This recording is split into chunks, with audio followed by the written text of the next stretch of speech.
Folks, we are live. Welcome to the Random Party Generator. I am Eric Tenkar, your bartender in the OSR. Stage right, yeah, I guess stage right, is none other than Mr. Blackmarsh, Bat in the Attic, Rob Conley.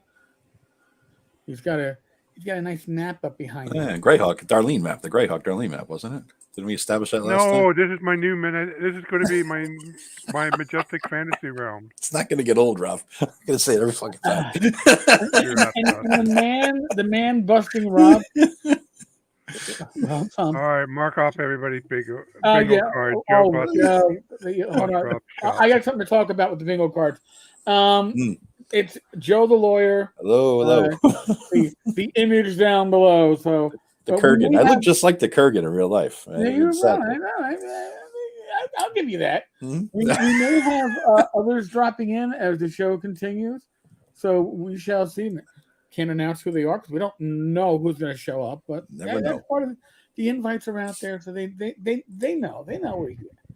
So I want to make just a short announcement: the Tenkar Tavern Substack, which is where you can catch what I think is the best episode of the week from this channel, and Joe will give you his best, and when Matt Jackson gets off his ass and starts putting out videos again, what the hell, man? Matt will show what he thinks is his best. We got Tabletop Taproom Tom. We have Benoit Poirier. We have Joe Block. We will soon have Rob Conley because Rob Conley now has he's got one of those lights. Yeah. Speaking of which, when are you gonna do this, Rob? I just have to figure it out. Okay, I mean, you guys make it. What do you mean? You turn the light on? No, I figured out the goddamn light. I'm talking about putting together the video. Ooh, I didn't demonetize us. No. I drop F-bombs. It doesn't demonetize us. You just got to watch certain words. Well, oh, yeah.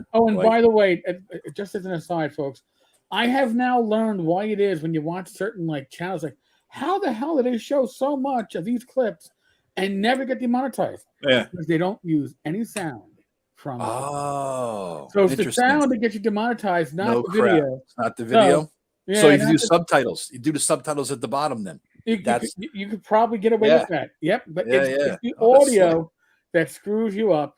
All right. Okay, so the next time we do a trailer, we need to cut this out. I need to mute it, and then we should be safe.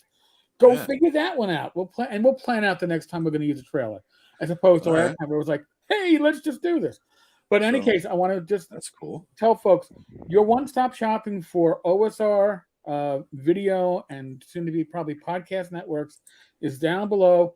We send out a newsletter once a week. Usually it seems to be Sunday or early Monday, and that'll give you a recap of what's going on the OSR vidcast podcast area. Our video network. Hey, the new gentleman you added, Eric, I had not heard of him before. You want to give a quick intro, maybe a link to who he is and whatnot? Because if you guys know us, at least here's a new link, Tabletop Taproom? Yeah, I liked it. I watched his video for the first time. His first video I watched today. Right. It was a new one on the lawsuits and this and that. And the guy did a good presentation. He's cool. He seems pretty cool. You know what? You probably met him we saw him at ChinaCon. Seriously? Shit. Seriously, he was there with his wife. Shit. All right, I gotta socialize more. All right. Oh, we have a Tim shiting. Oh no! We have an actual site. It's on camera. Look at this. Now everybody knows what you look like, Tim. Just so you know. I was on the camera in a couple things, right? Yeah. Because Matt and Joe were kept on texting in secret. Look how thin he is. Look how thin he is. Yeah, exactly. Geez, we were concerned, man. He lost a lot of fucking weight. I did. Yeah. Speaking of Matt, well, last time we were here 2 weeks ago, I was bitching and complaining because Mr. Solo RPG had so many goddamn followers for no videos. I have a new announcement to make, everybody. I am up to 561 followers, and he is up to congratulations. Thank you, 346. So I got him by 200, more than 200 right now. Wow. So I guess those clickbait videos you posted. Oh, here we go. Rob, it's the informative, eloquent with the world's most. What does that guy say? That comics book artist pro, the world's most humble, eligible, beautiful, whatever the hell, man. That's me. It all applies to me too. Hey, the proof is in the pudding. Show us that graph, and when you put 5E in one of your titles, We'll see the spike. Yeah, I love it, dude. If I could get a spike by a little clickbait or hashtag, I'm gonna goddamn well do it. But yeah, I mean, little things like my Hyperborea review, 390 views. So. I mean, it's in his name. His name, Joe the Lawyer. He had already, he has no shame. Yeah. He knows how to manipulate crowds and get the votes. Mm-hmm. No, but I mean, right. And God bless you for my Hyperborea. I finally got a shipping notification for it, so I'm excited that's gonna. It's a really good book. That is the most solid RPG book. We all talk about the first edition Player's Handbook DM Guide as survive the Ice Age and the nuclear apocalypse. This book will outlast those books. This thing is like a world book encyclopedia quality thing. It's like, this is serious. Jeff, he doesn't spare any expense when it comes to quality. And it seems like there's a ton more art in there. It was really good. You got the limited cover like I did. Yes, right? Yes. So I told it looks like it's bound in the skin of my enemies. It's that kind of color, I figured you like that one, Tim. It's really good. It's really beautiful. Good. It's a beautiful. I'm waiting on mine. I've announced this on a regular channel, but Sundays is going to likely be my day where I start doing like reviews. Yeah, I saw that. Yeah, and real reviews. Not the I'm not going to mention the reviews online that you can find. They're decent reviews. They're 10 pages long, going into not being spoilers for a lot of the adventures that you're going to be that they're reviewing. They go into depth and stuff that I don't care about. I want to know: is it usable? Is it fun to play? Is it going to make my experience better as a GM or not? Yeah. That's really what it comes down to. So that's what we're going to be looking the ultimate. Can I use it, and will it make my game better? That's it's the ultimate purpose. We're going to be doing that, and of course, because of Matt, I did buy some solo gaming shit. Did you end up buying some? I looked at that, man. I almost bought that index card RPG book. I already bought that. Did you? He bought me a copy of that and sent it to me. So I guess goddamn thing. I had it all queued up, right? $45 or whatever. I'll do that. And then it looks like shipping and handling, another $45. I'm like, fuck you. Shipping and handling is more than a book. What the hell are you talking about? Oh, jeez. D100 Dungeon, a solo adventure game. So I'm gonna have to give this one a. Oh, I haven't heard of that one. All right, that's cool. Yeah. So. Well, somebody told me that the DM's part of the. Of that index card RPG was a really, really good DM section, and I was telling Matt about that. Well, I read it in another video or something, and then I say, "Hey, Matt, do you have a blah blah blah? This, is it any good?" And he says, "You motherfucker, I told you that a long time ago." I said, "Well, you said it. What the hell am I gonna believe you? Like solo RPGs, what am I gonna believe you for?" Some independent YouTuber I've never heard of before. I'll trust him. Right? Yeah, you trust his word. Wow. Technically, isn't every YouTuber an independent unless you're part of this network? That's true. Oh, another plug. Well done. Let's slip that right in. Go. But good going. So good going. Tim, you got to upload some of your old podcasts, man, to just things that would translate over. You think? Make them YouTube shows for YouTube. You got the channel. Oh no, I wouldn't bother doing that. I mean, because I plan on I've got an idea of maybe of something I want to do. I don't want to really talk about it unless I'm going to do it. You don't want to sort of like writing about something. You don't want to expend the energy talking about it before you start doing the work, because then it goes away. So, and I don't know because sometimes I have more ideas than I do time. So I don't want to say it and not do it. Is it YouTube related? Is that what you mean? No, it'd be it was a YouTube kind of project, that I might do, but I'll just kind of hint at it. It will tie into my belated Kickstarter. Okay. Yeah. All right. It'll be kind of like a two-pronged kind of reason why I'm doing it and whatnot. So yeah. All right. That's cool. Cool. Good deal. My brothers, I see busting his balls. Yeah. So John Miller wants to know if that's the Wilderlands behind you, Rob. No, it's my Majestic Fantasy, the southern half. This over here is map map 4, and this is map 3. There's going to be You four. need to do the weather girl type thing there, Rob, with your map and say coming down. Over here, we have burning sands with man. dunes rippling up, which are to scale, by the way, according to the 5 Mile X. I was very surprised to see that when I examined some satellite images, that was the case. So I figured out how to draw them. And then over here, you have, it's not quite finished. I don't have the cropland drawn in, but here's the civilized area. And Black Marsh is just up here, and the Wild North is up there across the sea. Somebody please clip that to video where Rob's dancing to music with his fingers in the air. I will pay you so much money. Please clip that to a video. No, you need that as a GIF. That's all you need. You know. Yes, exactly. Yeah. Clip that in there too. Get the fingers up.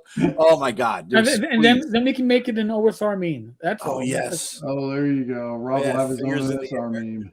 Like that's just a typical white guy move, right? The whole hands above the fingers in the air, hands above the shoulders dance. You know, the only thing we missed is him biting his lip. You know, and then we're good. We got the whole white guy dance. There you go. That's funny. I don't think I even qualified for white guy dance. Oh no, St. Cuthbert said Rob needs a bikini when doing that. Oh, good. No, he's not. He's not the Mexican weather girl. The Mexican weather girl, yeah. That's not my cup of tea. What, the Mexican weather girl, or are you wearing a bikini? Which one? Both. Oh, okay, gotcha. Kellyanne must be listening within hearing distance. He has to say that. No, she's upstairs cuddling with the cat. So. Oh, okay. Watching from her phone. Rob better. That's fine. All of a sudden, the plug gets pulled, power goes out, or you just see a phantom hand come out of the map and smack him in the back of the head. Yeah. Well, question: Where's Matt? Matt started new real employment. Yeah. He's working second shift now, I think, isn't he, guys? Something, I can't remember. Yeah. Even if it's not second, it's a lot of hours. I know that's a lot of random hours, and there was some crises as always, right? So yeah, you got to do some stuff. So that's okay. We still pick on him while he's not here. Yeah. His presence isn't required for us to give him shit. All right. So now Matt did do bingo sheets, and what I am going to do, nice. He did. So the way we're going to distribute them, and of course this has nothing to do with getting you guys to sign up to the newsletter. But I'm actually going to attach it to the next post. We will have the 3 bingo sheets. You don't have to subscribe, but you will have to go to the site, and they will be available via the Substack. You can grab them, and then at the beginning of the episode, our next episode, which will be in 2 weeks. Holy crap!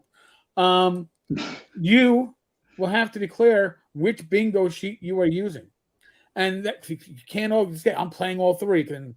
And then whoever legitimately wins and announces it first will get a no prize of I don't know. Then we got to verify the win or something. It's we'll give a small prize out. All right, it'll be fun, But of course, if you get a sheet with a lot of Mattisms in it, then you're screwed because I hate to say it.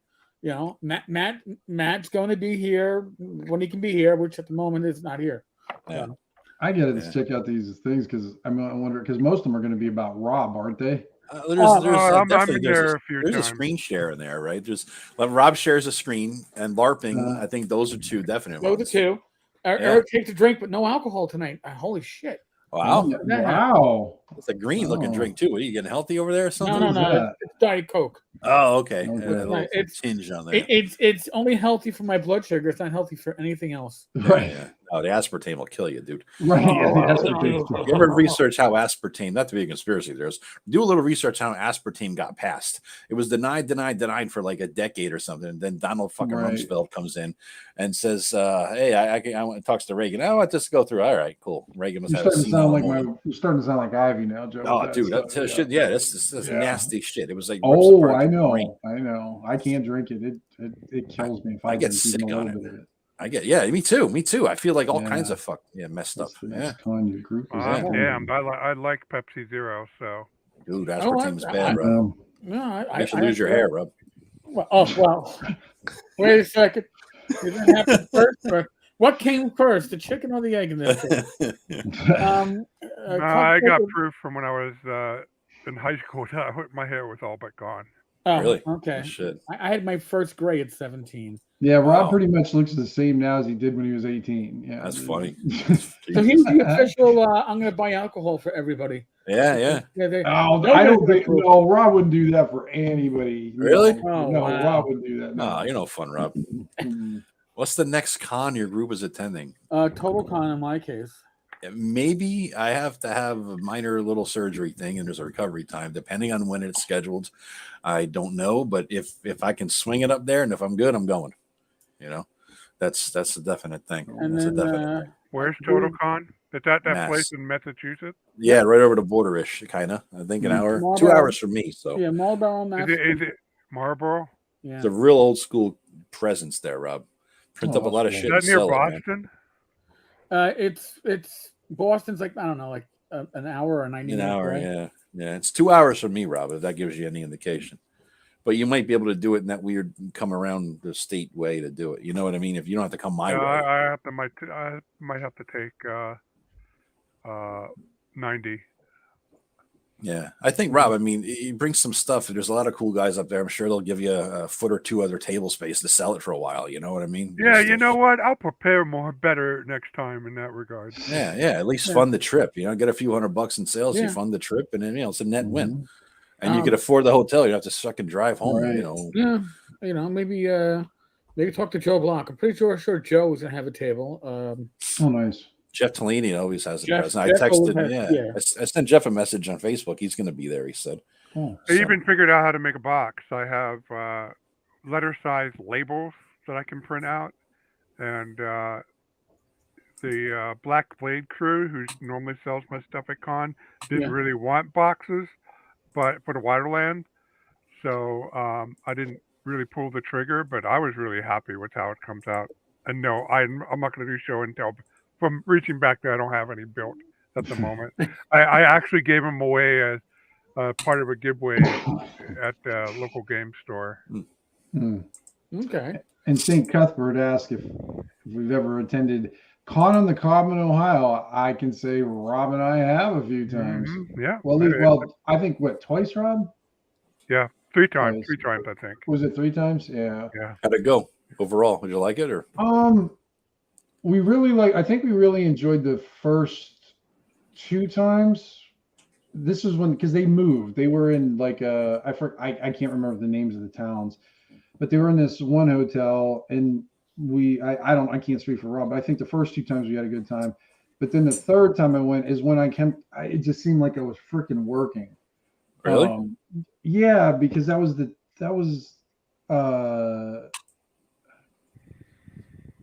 when I had people trying to take, they were like, that was the big biker guy who was giving everybody shit, and then I called him out on it. Yeah, Everybody got mad at me because I called him out on giving everybody crap, and then they were mad at me for some reason, and then and it was just, not a good time. Is this your brother? And I got a dick player. I got a jerk player at my Middle Earth. Middle Earth role playing. Like, you shouldn't have ran over. Apologize that for sir, but you could have left. I mean, it'd have been fine. And he I don't know. He didn't want to leave, but he did want to leave. So that was a weird conversation. The winsome character. Who the hell is that? That's Greg. Oh, right. I knew he'd guess it.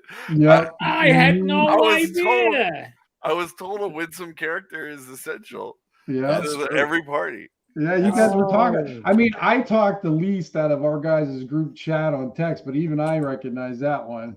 I knew where it came from. I just didn't know who the hell it was coming in here. No, I shared it with my brother too. That's what I was wondering. I shared that video, but your brother uses his camera. Yeah, that's true. That's true. And Greg always has some weird caricatures. That's true. That's what's his face from Harry Potter? I forgot what his name is. Gilderoy Lockhart. There we go. Yeah. Jesus. He is quite winsome indeed. There was a video this week by a dude, and I forget his freaking name, but he talked about he wanted to have a character. Oh, he always wanted a player to be like the core player, like the best player, one player. He has to have always at least one root hardcore best player of this game. I don't know why he just didn't call it an alpha gamer. That's all he was talking about, really. An alpha male. He wanted somebody who was charismatic. He was using all these other words to describe it, but it's just an alpha gamer. Yeah, he is somebody who everybody wants to play with. Everybody who wants to sort of the center of attention, charisma, confident, intelligent. And he kept using the word winsome 1,000 fucking times in that video. I mean, if I had $1 every time he used winsome, it's an SAT word, right? It's it sounds like an SAT word. Yeah. It's like winsome. I can't think of a player who's striving for that position. I can't think of a healthy group who had a player striving for that position. No, yeah, I know. I don't. It was a strange concept. I mean, he talked about different kinds of players, which is sort of like, oh, that's an interesting idea for our show. Is what kinds of players do we encounter, and what kinds of players do we want and not want at our table, right? And who knows? Maybe that's a new millennial word. It could be. Maybe the way they're playing now, that they have winsomeness at their table. All I know, when I was playing back in high school and through in my early 20s, there was no winsome to be found at the table. No, we're nerds and geeks and spazzes and the losers. That's all we were. There also may be. I met players who. I'm sorry, guys. There may be a difference between old school play and games where you have a lot of the authoring going on by the characters because of story game design elements. And if that's one of the reasons why I quit playing Fate, was because whoever was the most charismatic, convincing person could convince the GM to do all kinds of stuff that somebody who just wasn't as creative with using the keywords that they'd chosen for certain abilities or other things like that. Like if you were really clever, you could just totally out design everybody in the game just based on that. Based on your vocabulary. Yeah, there wasn't an equality between characters in my experience. So that's one of the reasons why I quit playing, is I could write a ability in a way as the author, so to speak, on the story game side that I could just get everything I wanted. Right. And it was dumb after a while. I'm not going to do this anymore. Yeah, that's when I run. It took me a while with my sandbox game to figure out how to handle a situation where the group dominated the group's agenda. And see, I don't want to call it a winsome. That's not the problem I had. Wasn't the wisdom character.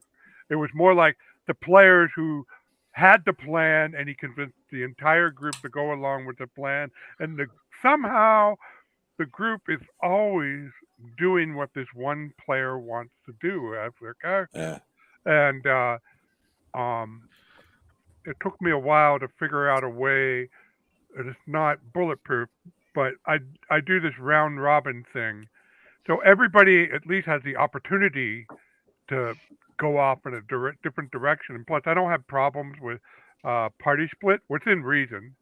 And so, but there's still been a few times when, even when handed the opportunity, the player is so passive that he just goes along with whatever one or two guys want to do all the time. And it's annoying. Like, I mean, my brother's right. I had the 7 players in that game, and was it 7? Jesus Christ! And my brother was always.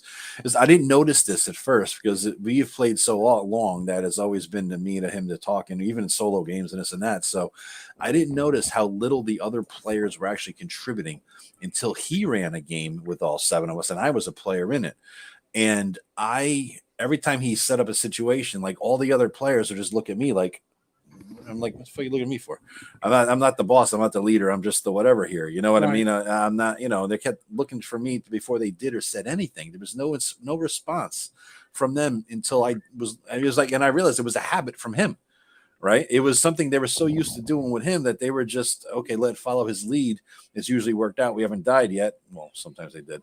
They stood still with 3 fireballs in a row without moving. Anyway, it's like they kept doing the same pattern. I'm like, Jesus Christ, they're just, And some people always do that. And it's kind of annoying. You want to bring them into it, but here's the thing. Some people don't want to be. I had to also learn, Joe, that being passive is a valid choice. it may be how this guy is having fun, or lady is having fun, and I shouldn't. If I give him the opportunity, I shouldn't force it. To take advantage of it. Just go with the flow, but make sure it is really what they want to do, not is because they feel intimidated by the other player. Right. And there's only two players I find it difficult that I haven't cracked the case on. One is the player, kind of like the guy with the Middle Earth thing, who feels that the game ought to go a particular way, and you're not both out of game and in game, and you're just not complying as a referee. That one, well, I know how to handle it. It just always results in a negative outcome. That this is my game, like it or leave it. Yeah. And then the other player, I feel kind of sad about, but I had players who come in, and I run, as you know, Joe and Eric and Greg and Tim, I run my campaign pretty straight. We have our silly moment, but I'm not big into the gonzo and stuff like that. Right. But there are players who are, and they expect you to cater to that, or they have some other particular play style that you're expected to cater to, where I try to play everything down to earth, even though there's magic involved. And I just won't accommodate them. I would just make the world react if they're doing whatever silly in some cases or whatever weird thing that they're doing in other cases. And of course, if you did that in the real world, their behavior, like I had a character play a silly barbarian. So he scored it big on an adventure with the group. This was the second session with us, and he went in and bought a magic sword, just a +1 sword, and but the way it worked out is he could pick it up the next day, and the conversation was a bit silly, but it wasn't anything out of bounds as far as the shopkeeper's probably going, "Wow, this is a weird barbarian," but then he wanted to stand outside the shop the entire night in the rain, and I knew what he was going for, but I wasn't playing that way. So I ran a couple of encounters. I rolled a couple of counters, and some thieves tried to mug him. And it was just like if you stood outside of the shop the entire night in a city with people trying to mug you. It wasn't a very satisfying experience. And he never came back after that. And I know what he was going for. I don't do gonzo well, and I wasn't going to force it, Well, he wasn't even trying to do gonzo. He was just trying to do just kind of like just being completely goofy, ridiculous. But however, Rob did placate him on one thing. Uh-oh. Yeah. Where's this going? So Rob placated him on one thing. So the barbarian came out, and and Rob's already frazzled by all of his ridiculous requests by this time, and he goes, Is there a milk cart somewhere, like a cart full of milk somewhere? And Rob's like, no, there's no more. And he goes, how come there's no milk around here? You gotta get and Rob's like, fine. If you roll a 3 on a 12-sided die, there's one there. Then sure, he rolled a 3. So then he just started pelting all the passerbyers with milk. He just went up to the milk and just started throwing it at everybody. Well, actually, the barbarian I was talking about in the rain is a different silly barbarian. Oh, that was a different one? Okay. No, I ran into this twice. But the other one was an old friend of ours. But he also played a silly character who threw milk on a barbarian, too. A lot of milk going on here somewhere. Yeah, what's with the milk theme today? I have no idea. What's going on with the milk? I guess they weren't lactose. They didn't know about lactose intolerance. Oh yeah. So you guys, you read my blog. I talk up a lot of all this stuff about Sandbox, but just realize that I have my limits too. So there are things that I cannot make work. Rob has his limits. If you hit Rob limits, he struggled as a Weyland-Yutani employee to trust in his captain. What? No, that was Right, just role play. That was just sick role play. That's right. Well, that's because the captain wasn't sure how to do some of that shit. I'm like, God, I don't know what I can do. That was my biggest trouble with that. That was a great moment to blow Rob away because I was the traitor. that was so fun. It was a great game. But now this brings up something. Now, folks, the group that you're looking to here, we have a great time talking with you all and hanging out with you. We game together. All right. So we know each other at every point in our sessions. Somebody else is the Winston character. All right. It rotates amongst us very freely because we are all, for the most part, GMs by trade and nature that also enjoy being players. And if you're a GM, you're used to being that center and moving it. At the same time, when you're a player that's been a GM, you got to be aware that you can't just be the center. And we're all pretty good at that. Yeah. People step up, they step back, and it's like, oh, wow, it's a great moment. And now it's somebody else's. And that's the way it should be. Absolutely. I run most of my games now at conventions, and you don't have enough time you can figure out that some players that are kind of more reticent to get involved, but you've only got that one session, 3 to 4 hours. You just want to make sure that everybody's getting involved on some level, but you're not going to be able to get that interaction. But in an ongoing group, you've got to, as a GM, do your best to make sure that over the sessions that everybody's getting a chance to shine. Because we have one player, one character shining, then you're going to have others that are going to, whether they know it or not, they're gonna get a little pissed, whether they admit it to themselves or not. So that's what. There's another post that Rob after I sent everybody in our little group text that video. Eric, you got the link there. The first one in the private chat. This blog, this Grumpy Wizard, and Rob sent it to the group, and it's Grumpy Wizard home.blog. And it says the title of the post is "Shut the fuck up and roll the dice. Role play without irritating your friends." And it's a very long essay, which is it's well done. It's funny, but the basic thing is get to the point. We don't want to see you improv method acting for half an hour. We're here to play the game. Your shit should have a goal, and it should be a purpose to it, and there should be like an end result to it, rather than you're just enjoying it together, improv and annoying everybody else. Because you may think you're brilliant, but you know what? We aren't amused and we want to go kill some shit and take their stuff. I think that was the thrust of his argument. That's what Eric was talking about. Spread the limelight. Well, when I read it, the thing that leapt out for me is where he said a social encounter where nothing changes is pointless and often boring. Players make progress toward a goal or face a setback on the way go to their goal. With that.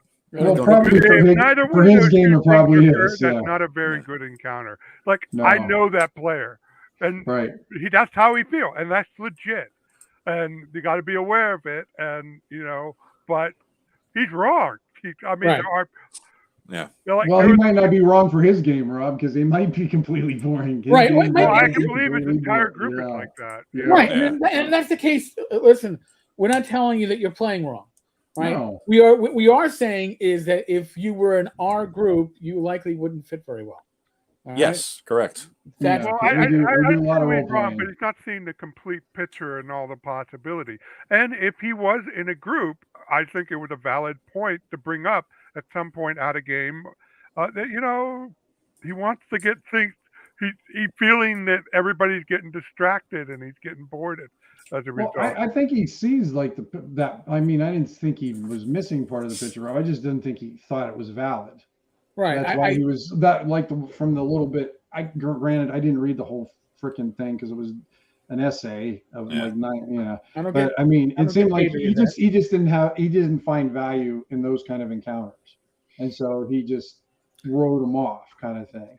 Where like in your game, that's like a major. Well, most of our games these days, any of our games that we have, a lot of our content that we generate for our games is in those kind of interactions and those, those type of things. It's the adventuring is a byproduct of It's world building. Is that what's going on? And building. Yep. It's setting up the foundation so that the encounters, the dice rolling, has a meaning as opposed to just be okay, you're killing some more goblins and kobolds and orcs online. Right. Mm-hmm. Well, in one of my campaigns, actually the last GURPS campaign I ran, we had a player named Dan. I think you were here for this, Tim. They were a mercenary company, and Dan was like one of the magic users of the group, and they were in this town, and it was actually a lull between going out and doing the patrols. They were in there the rest to refit and to spend some of the the treasure that they found, and some of their pay. And so I rolled random encounters for everybody, and most of them, it wasn't bad. I mean, it just blew them off. It wasn't a big deal. But Dan ran into this. I rolled a drunk guy encounter. No, right. And I started role playing him, and Dan started talking to him like a drunk guy on the street, and he asked him, and I made this story about his family, and before I know it, and I'm going round robin, so Dan wasn't hogging all the spotlight, but it actually turned into a mini adventure for his segment of the evening, where he goes to this guy's family, he helps out this guy, gets him to reform, maybe, and it was it, and that's what I was thinking of when I was reading the guy's article, because if that would have happened with him there, I could imagine him just driving crazy, because there was literally no point to the whole adventure other than how interesting it was to Dan personally to interact with this character. Yeah. That's fun sometimes. That's fun often, and I never started to enjoy that level of it, guys, that I've been playing on since '84. So I started playing with you guys when we really got into the nitty gritty. I mean, Tim, when I hit your game, I was just min-maxing, jack up the stats, kill the fucker, and level up, get the stuff. And that lasted a session? Yeah, it didn't last too long because I realized it was a whole different style. And then when it wasn't even that. It just, I think you were, because you were, you were just like you were like a kid hopped up on fucking shit. Oh yeah.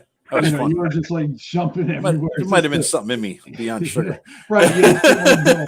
But then you it just took you a little while just to adjust to the different playing thing. And then you just, but the thing is, it was in you to begin with because you really liked the immersion part of it. I do. Yeah. It was just a different way to immerse myself. It was just a different way. And then once you kind of, I don't know, adapted to the style or the pacing, I guess would have been more appropriate. I mean, you took right to it and everything. I jumped into Rob's game and had to kick it up several notches. Never start Rob's game as an elf. I'm just warning you all. If you ever play a Rob's game, don't play an elf. it's a whole lot of cultural expectations and history behind that. Yeah, it's like you're in a popular boy band. Yeah, I did not know that was coming. Tim warned me. I didn't. I can't believe I creeped you out about that, Joe. I thought you were going to milk it for all it's worth. No, dude, I wasn't capable of milking it for all it's worth because there was so much stuff behind it I didn't understand. I just wanted the elf because I had dark vision and an extra cantrip. That's the only fucking reason I picked an elf. It was a min-max decision. So I'm like, all right, I'm going to start off. There are consequences to choices.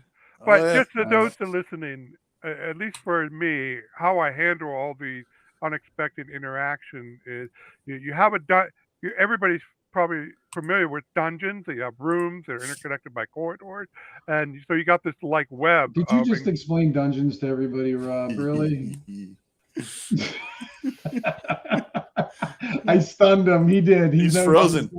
Is he frozen? I don't know. No, I'm just waiting for him dungeons are my explanation, so I don't. So anyway, I view.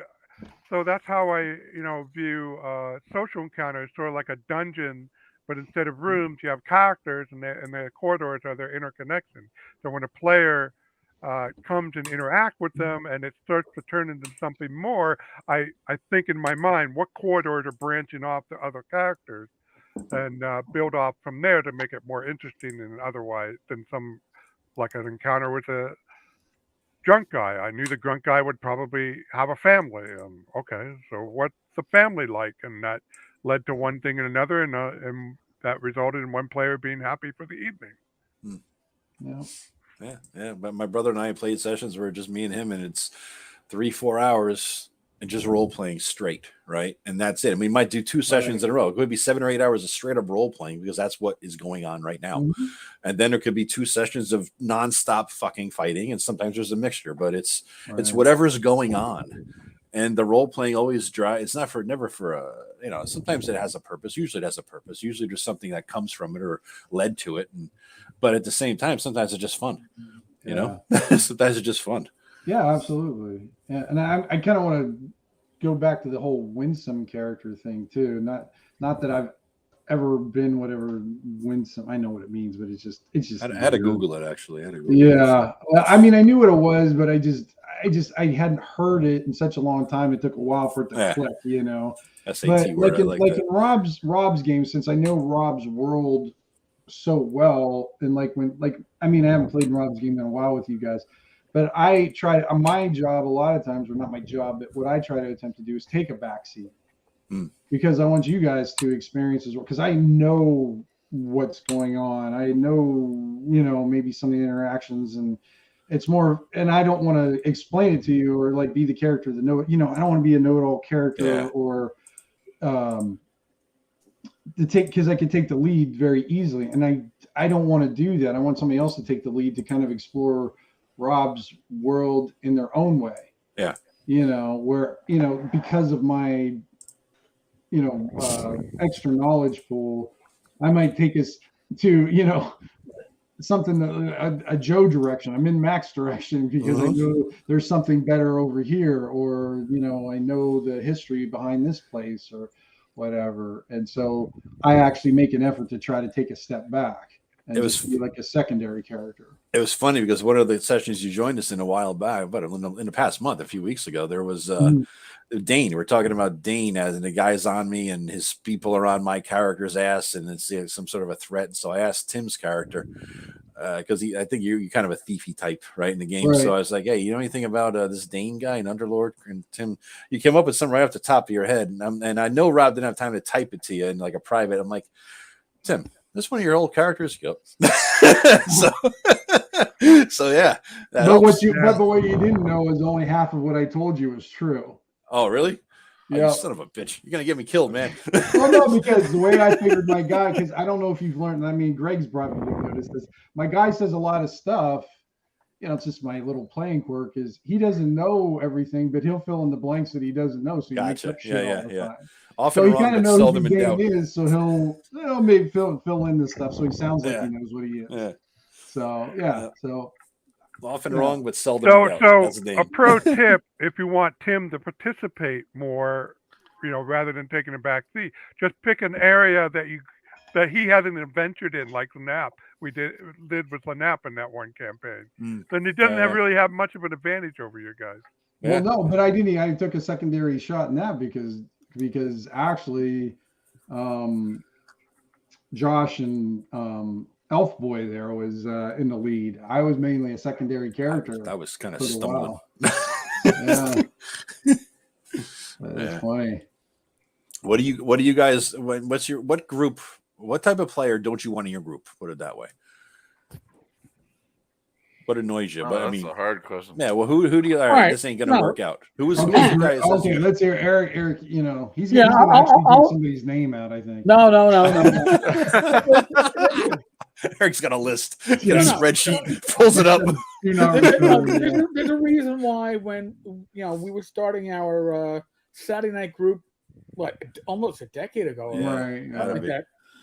When we would bring in other players, I would always say, listen, I would tell them, this is like a 2-week trial period, right? Yeah. It's a probationary period, and if you don't make the probation, don't feel bad, because we're a bunch of assholes. Yeah, I would warn them coming in that we're the assholes, but really we're looking at, are you going to mesh? Are you going to fit in? Mm-hmm. And we luckily never had anybody that was. All right, one. No, I knew he had a name. Type your name in the about the playtest group. Type your name in the private chat, dude. Type your name in the private chat. That one. I'm talking about the evolution afterwards. The playtest group was, man, yeah, that was rough. All right, I want names. Type it in private. I got to see who you're talking about here. The player, I guess. I was scared. Jeez. Go away. Or no. That's Greg. The Kurgan is still here. Kurgan's remains. The Kurgan doesn't go down. He's the one. Kurgan don't come down. There we go. Here's there you go. I hit log in instead of private chat. It didn't work out so good. Okay. I'm typing in. Yeah, I'm curious who the hell this But is. now, more recently, when I was running a game at a game store out in Long Island, I don't know who that and is. we went from a private space in the old store location to a public space in the new store location. You had to let the walk-up players, if they really wanted to get involved. And when the young 20-ish kid who wants to play wants to bring that 5e D&D character into the game with their magic sword and their wings, that's the fucking player I don't want coming into my game. No, I mean, absolutely not. Played with them once. Some against wings there or something. We canceled the next session because we just couldn't. We couldn't risk him coming back. We canceled the whole session. I mean, from an out of game point, I don't want a player that can't handle being a good sportsman, which in this context is manners. Being able to be a human being and showing some fucking manners in the middle of a game. Right. And in game, you're going to have to be on board the fact that you're going to be visiting a world that I have created, whether it's the third imperial. Well, maybe it's not what I'm created, but a world either I created or adapting. And if you don't like that world, don't play. Okay, it's going to be boring to you because I'm not going to change it to accommodate you. Go there because you're interested in traveling there. Yeah. I think I wrote this actually in my book, but about player. What book is that, Greg? I believe you know it is Ambition and Avarice. There it is. It also doubles as a bulletproof vest, people, if you wear it in front of you. We're talking the second edition. The first edition is kind of slim. Yeah. Okay, but the idea from a player's perspective should be that you're showing up to explore the world. You're not showing up to like demo yourself as being some kind of huge thing. Like like Eric was saying, like I've got this. I wrote this 25-page backstory. Oh, that kills me, dude. I hate that. On Dritzdorden, and I'm going to show up with my 2 scimitars. Joe expects that in his game. I'm going to fight that. Coming in with I've got not just hey, I figured out it'd be cool if I carried these 2 weapons like this and I did this thing, right. but making and everything about your character has to be super unique and super cool, and he doesn't just have anything. He's not just wearing regular armor. It's got the blood of goblin dwarf hybrids all in the scales, and you can see it reflected in the moonlight. I mean, fuck that guy. I don't give a shit about that. Okay, you got to show up just wanting to see what's going on. I want to know what's down that corridor. I don't want to know about your special elf hybrid sub race that you came up with yesterday. I mean, do that shit on your own time. In my house rules, I tell everybody you are a nobody from nowhere. Right. You have no grand destiny. You have no awesome backstory. You're the third son of a farmer. You're the whatever. And I break that rule myself. No matter what, I break the fucking yes, you rule. do. Right? But what I'm trying to weed out are the assholes like this guy I played with, who came into the game with my sister was kidnapped by orcs type story. I think it was literally my sister was kidnapped by orcs, and you must all help me find her. I'm like, fuck you. I don't want to do that. Just because you wrote some shit down about a fictional person, now I'm looped into your stupid ass shit. So that's the root of it. I just don't want that. It just my least favorite character is the whiner when bad things happen. Yeah, like if something bad happens, because you guys know my campaigns. Lots of bad things happen. Yeah, just walking down the street. You think, right? But I mean, the ones you like throwing away a dagger could go terribly wrong. He tainted the fucking land for miles around by one action, Greg. Right. But yeah, I mean, just like they have an action, and maybe they did something and things didn't go well. Maybe it was the rolls, bad things happen, and then they kind of whine about it like it was unfair. Yeah. And I always tell people, if you want fair, go to the place where they sell falafels because there ain't no fucking fair here. But other than that, I mean, like Rob said, I don't really like rude. I'm the rudest one usually at the table most of the time. Unless you're playing with us. Rude, but not crude. Tim might be rude, but he's not crude. I mean, I just, it's just because I don't sometimes when someone's being a jerk, I don't have a good, patience or censor for that because I tend to call them out on it quick or something like that. You're blunt. Right. But I mean, rude players. And then, like I said, the whiners are probably and how come Bad Mike looks like Art Bell from Coast to Coast right now? I don't know. I was thinking that he looked like Big Floating Head. Floating around there. I have all the lights off, and I realized I got my big white. I do too. I've got my white face here, just floating in the darkness. It's a pretty good effect, man. I have to say. Yeah. I don't hate it. I might have to use it for the show.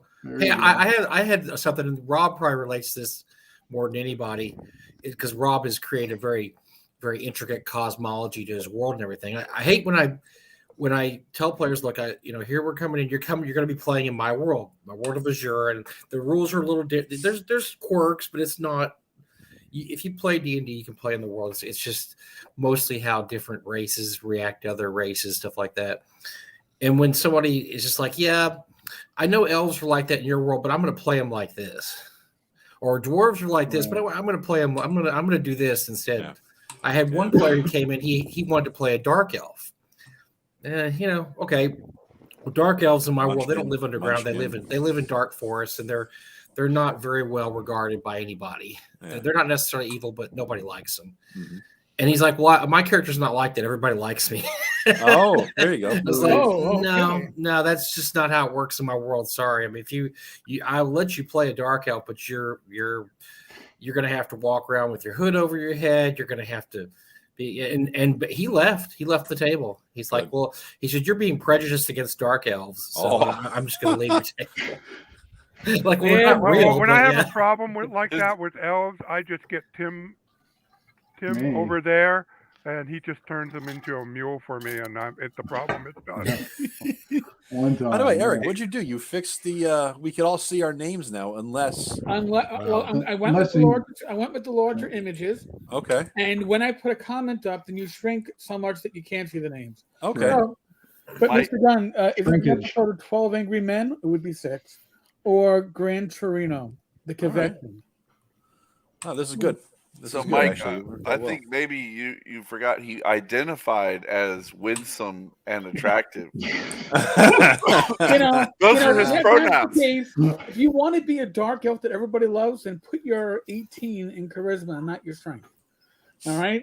Yeah. Well, I'll give you an example. Like in my world, so elves are very warlike. They don't like art. They don't like poetry. They build weapons of war. They enjoy sword. They're engaged in a death battle with barbarians, and they'll eventually all perish because they don't breed fast enough. And so they have they're all kind of like Elric. All the elves in my world are very Elric-ish. They're very doom and gloom, and they're all going to die someday, and they know it. And so they love battle and love to fight.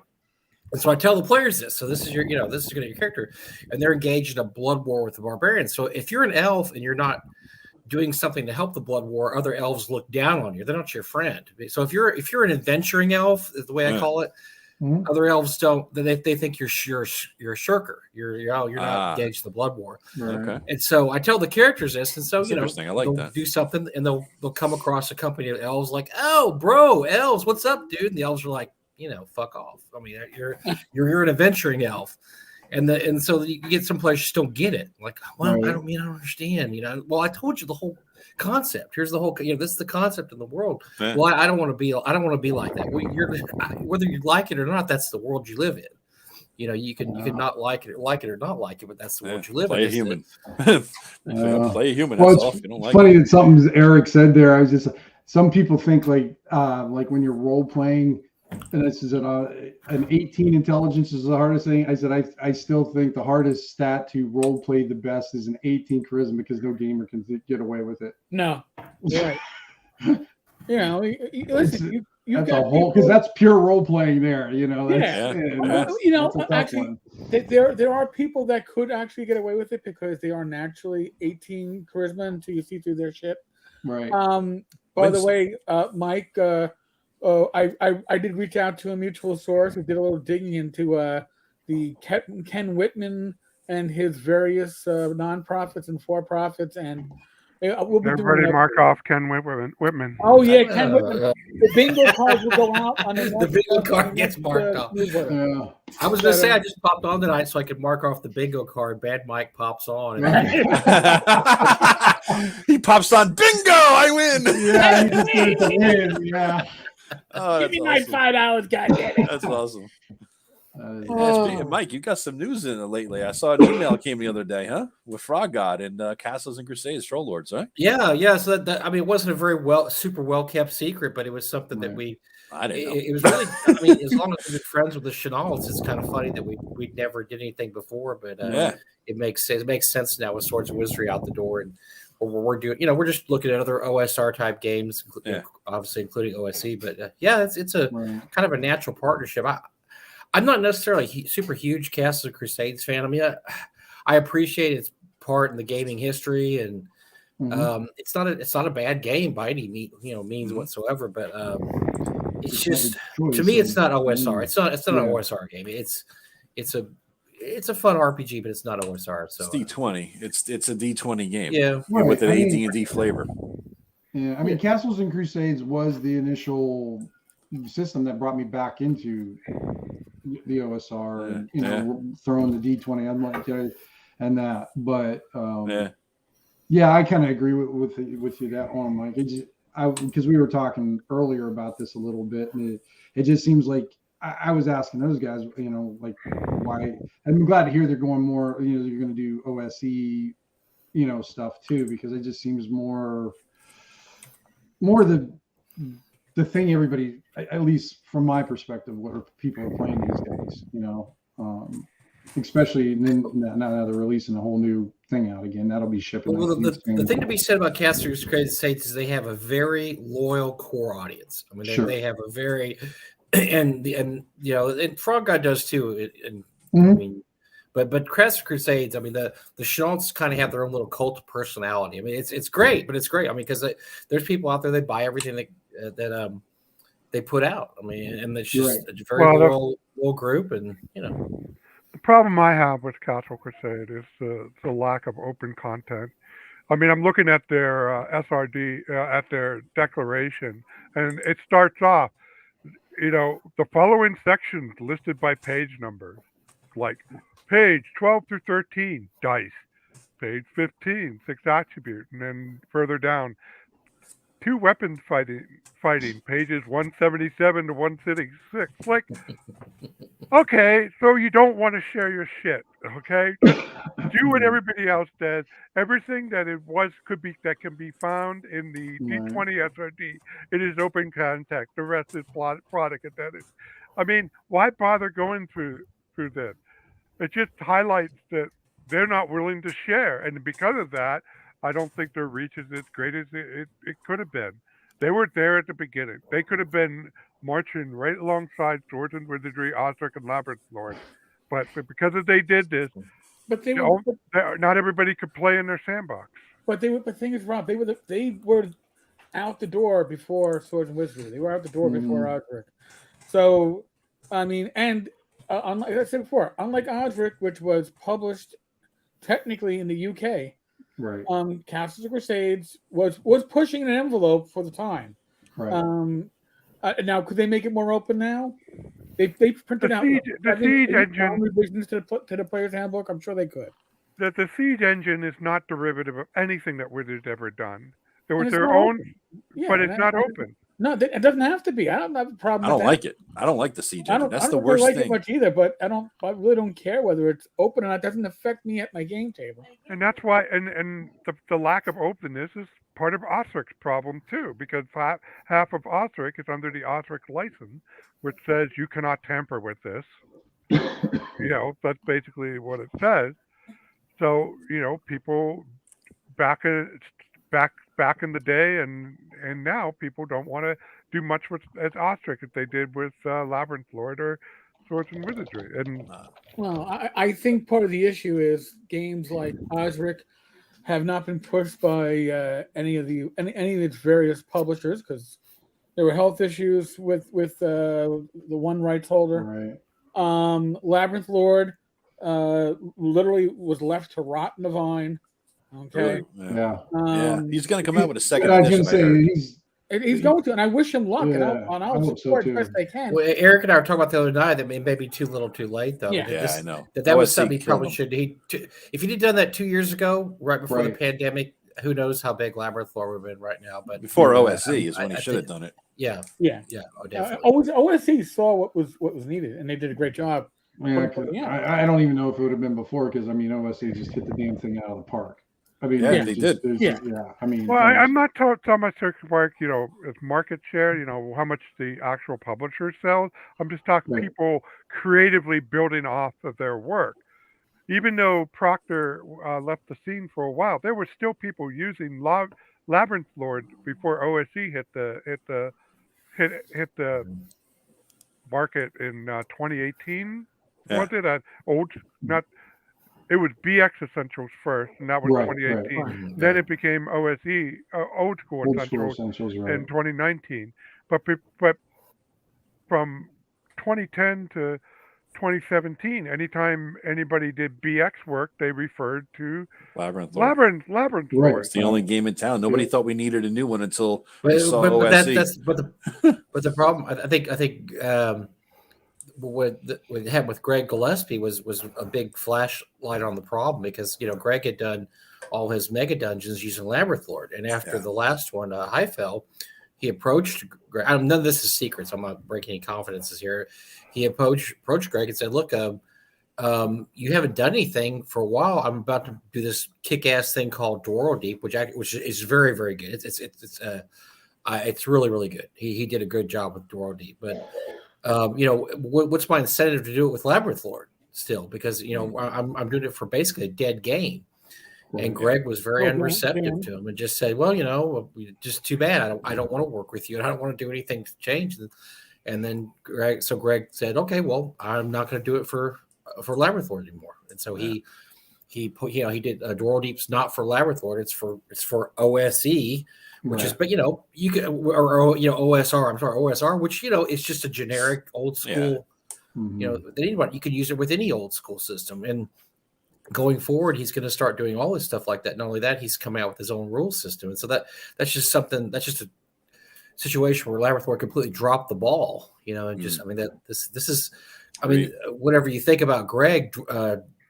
Barrel Maze is probably the breakout star of the OSR for the last 10 years. Yeah. I mean, he's sold tons of copies of that. It's went through multiple reprintings. I mean, people still play it. It's 5e version, OSR version. Yeah. It's achieved a very huge level of knowledge of sell through in the community. I mean, people were always still asking about Barrel Maze, and there's just a terrible opportunity lost by Greg by not working. You mean Dan? I'm sorry, with Proctor. Saying, Proctor. I want to work with you, and you're right. We need this. I need to update this, and I know from other conversations that that he had a change of heart. He had a change of heart after Whisper and Venom was re-released by Zach, and Whisper and Venom was another one of the early releases that used Labyrinth Lord, because Zach loves BX. Well, when we released Whisper and Venom, it's released for OSE, and I from what I understand, that hurt Proctor's feelings because he was like, wow, that was one of the first major Labyrinth Lord releases, and here it is coming out for OSE, but we couldn't do it for Labyrinth Lord. That doesn't have any support. I mean, there's a lot of people who don't know what Labyrinth Lord is anymore. Right. And it was huge. It was huge in the community. I remember years ago, everybody, I have so many, I look through some of my old, modules, that OSR modules every once in a while, and everyone says compatible with Labyrinth Lord, compatible with Labyrinth Lord. It had a gigantic following at one point. Mm-hmm. It did. But here's the thing: the whole problem is that you're tethering yourselves to other people's rule set. So why don't you come out with your own rule set that's 95% compatible with OSC or Labyrinth Lord? I mean, we're all a skip away from each other. I know that's the only reason. The main reason I did the work to come out with this was just so that when I go to some physical vendor, I can't order. I mean, I know you guys tried with Swords and Wizardry, but I couldn't order copies at a profit enough to make it worthwhile to bundle it with my the stuff I really wanted to sell, my setting. So I had to come out with this, and I could because Swords and Wizardry was open content, and I did add some things to make this my own take, so it wasn't just a carbon copy. But we've had this discussion a lot. So let me give you a little. So I'll give you some business stuff. So we've had this discussion quite a bit because it's really dangerous in this industry to really tether yourself to one rule system. And I think the perfect example of this is what happened with Dungeon Crawl Classics and Joe Goodman, because Joe Goodman was doing really well when 3E was out, and he had his Dungeon Crawl Classics third edition, first edition feel, third edition rules. And then when they made the switch to fourth edition, they said, we're not going to do open content anymore. You have to buy a license.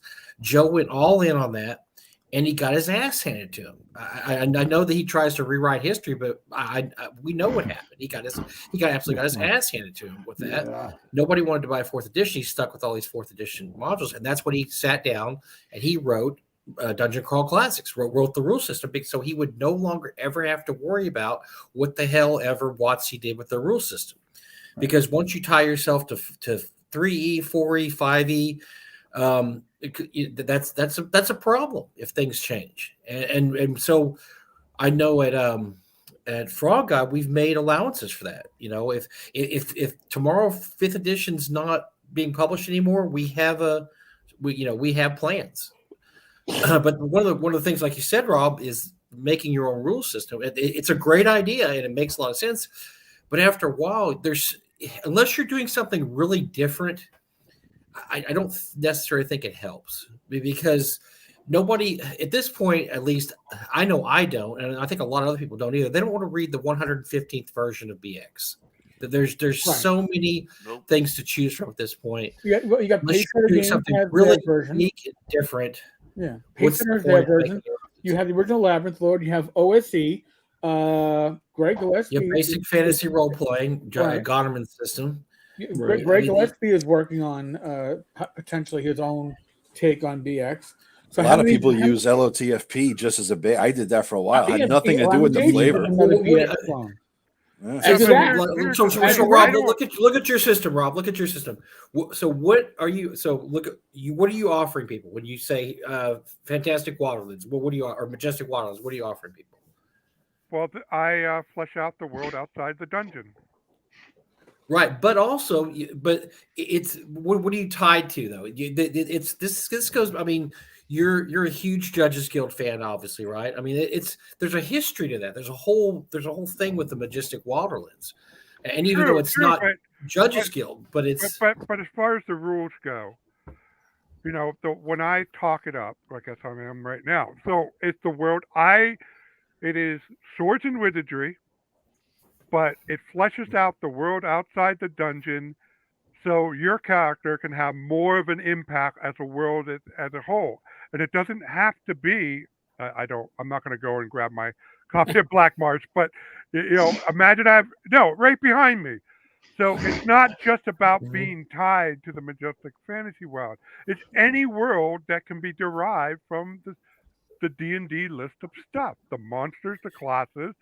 But this, using my rules, you can make a bigger mark. You can trash the setting in a way that echoes. It's a great book, and I've read it, and I don't have it here with me because I'm not at the warehouse, but it's also your house rules, right? I mean, that's your house rules, consolidated to that rule system. And that's what a lot of these rules are. They're basically they're just different house rules.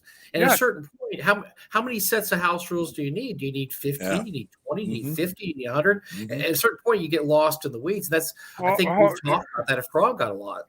But the default, nobody runs. If I had D&D 5e here, if I had Advanced Dungeons and Dragons 1e, nobody's running their campaign by the book. Everybody runs 80 to 90% of the campaign with stuff just from the core book, but they take it from something else. And my goal is to go from a marketing standpoint. There's three reasons for this. One, so that if I'm in a standalone situation, I have a rule set to accompany my setting and adventures. Two, I I want to be that system that people are taking stuff for their OSC campaign, for their Castle Crusade campaign, for their Swords and Wizardry campaign. I don't care what system they rip my stuff out of for. They only like the chapter on skills, then take the skill. They like the fact that I have harvest stuff that you can harvest from every monster. That's the only thing you use out of my book.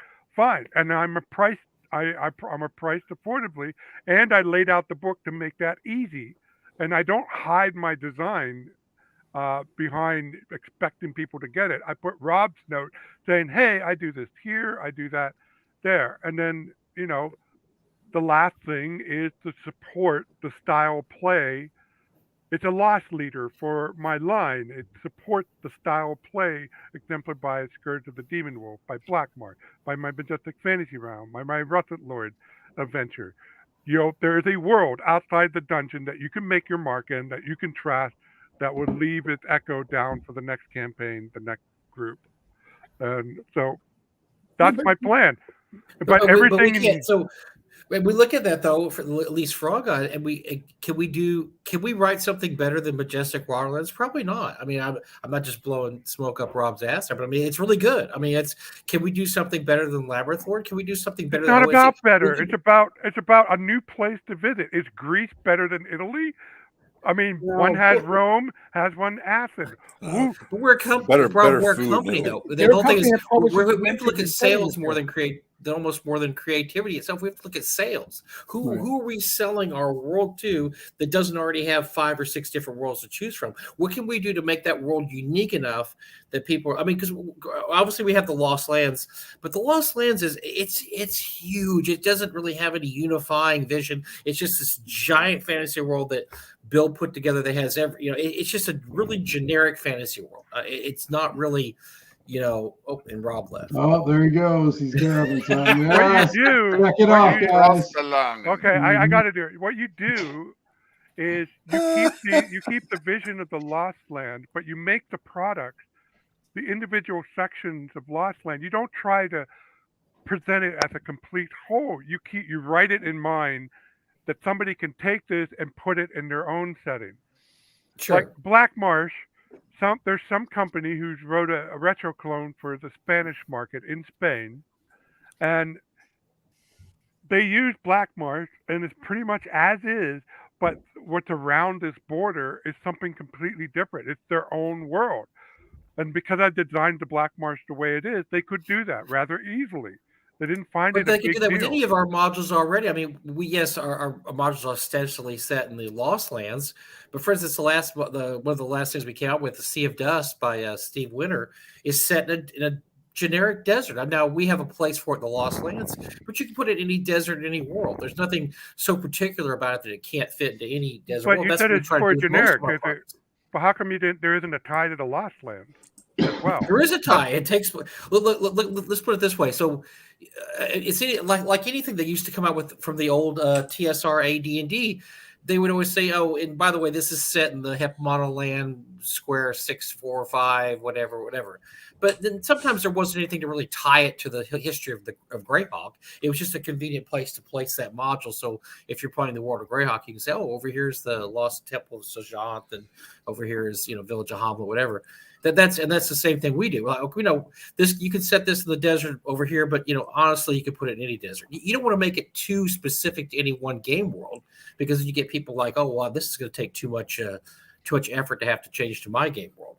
And that's the way almost all our products are. They're the 5e is the same way. The 5e stuff is the same way. The OSR stuff is the same way. It can be fit in any fantasy world. Well, the thing is, let me cut into this argument, because both of you guys are arguing, I think, almost an invalid point, because the point is it's got to be well written. It doesn't matter what the fuck it is. Sure. Because if OSC, like you said, there was 112 versions of Old School. Well, OSC was probably the 110th. If they hadn't come along, should they have stopped at 109? No. Everybody should keep fucking writing. Doesn't matter. It doesn't matter if there's 112 versions out there. If you think you can write a better fucking version, you write that damn thing. 99% of them aren't going to go, Because if we go in that same thing, you guys are talking about adventures. We don't need any more adventures. There's more adventures out there than settings and systems. You can run it, but that's not what we do. We keep creating, we keep writing, we keep making new things, because something that might have been successful 10 years ago or worked 10 years ago isn't going to work in 10 years. OSC is popular right now, but the next version of the OSC that comes out might be bigger than that next one. So we can't stop creating. Now, on Mike's point, I understand you have to do the sales, but you also still have to keep evolving and creating. You can't stop because of a fear of failure, because it's going to happen. I mean, you have to take a calculated loss. What if we just kept making the same thing over and over again in sequels, and then maybe we could take beloved characters and make new series about them and destroy them? Oh, wait, never mind. We're talking about RPGs. You make great points, Tim, but my point would be, and we've talked about this before too. So yeah.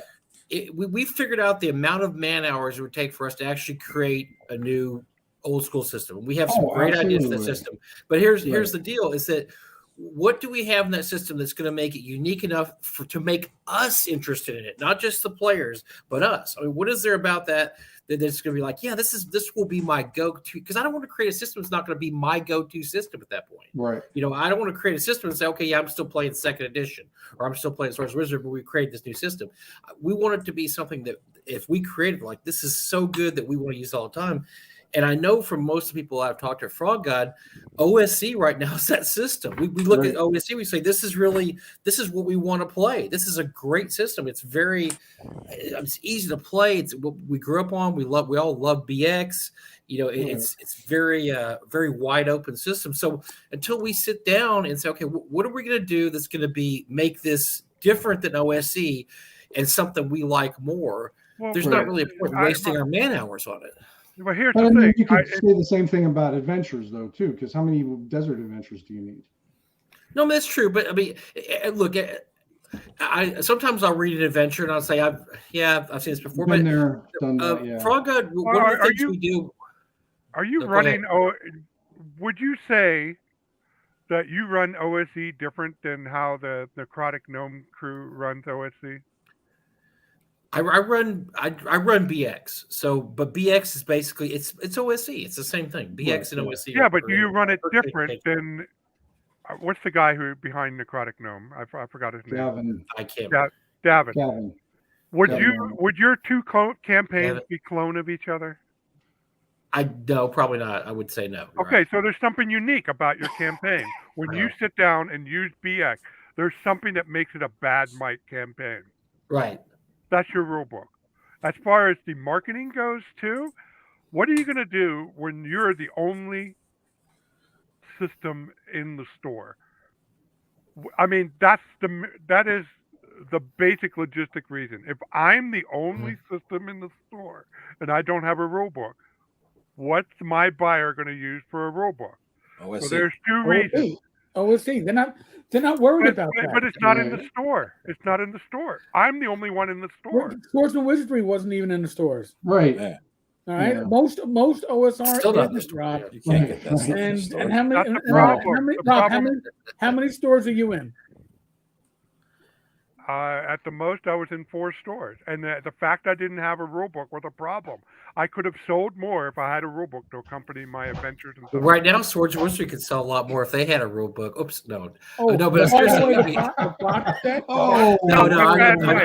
love Matt. I love you. A Frog God rule set could be 95% compatible with OSC, yet it could still be the vision the way you guys run BX. It could reflect that. Whatever tweak, there's more than just one. I'm going to call Zach. We're just going to buy Majestic Waterlands. How's that? It's not edited yet. Don't buy it. I'll give you the code. I'll give you a code. I'll just charge you 50 cents so it counts as a sale. No, I think he's talking about as your system. He's talking about buying it out, Rob.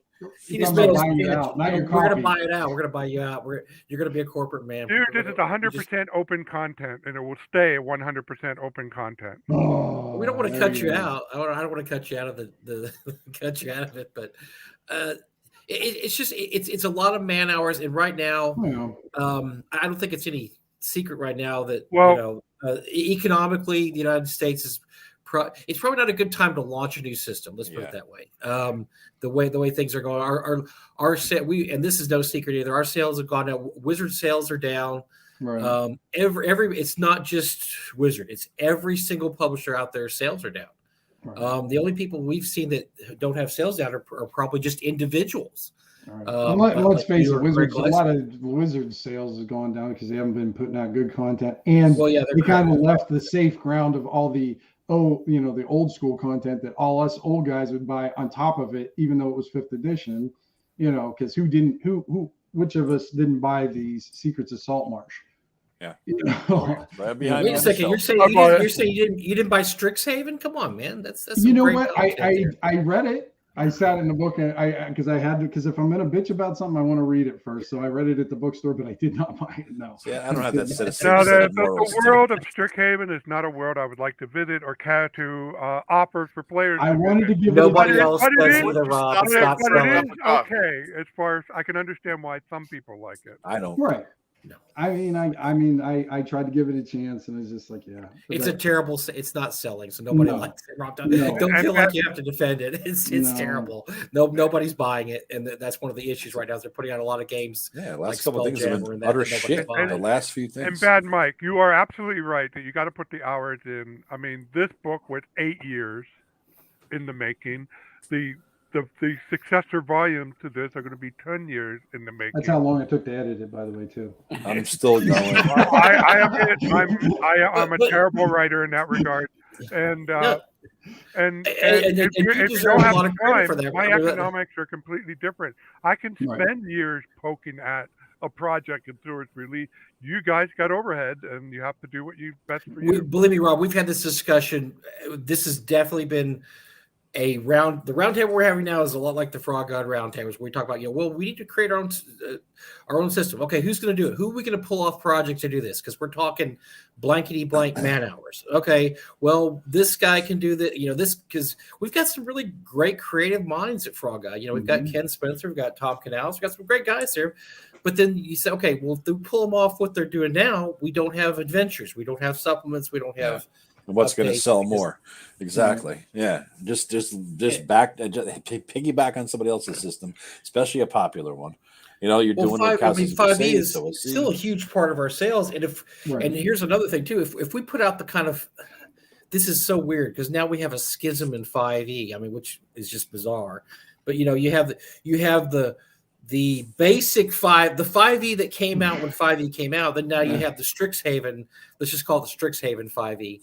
We're selling a lot more to the people who just want 5e content the way it used to be, not Spelljammer or Strixhaven, weird. This is going to bite him in the ass. This is going to this 5.5 or 6.0, where the fuck they want to call it. It's going to bite him in.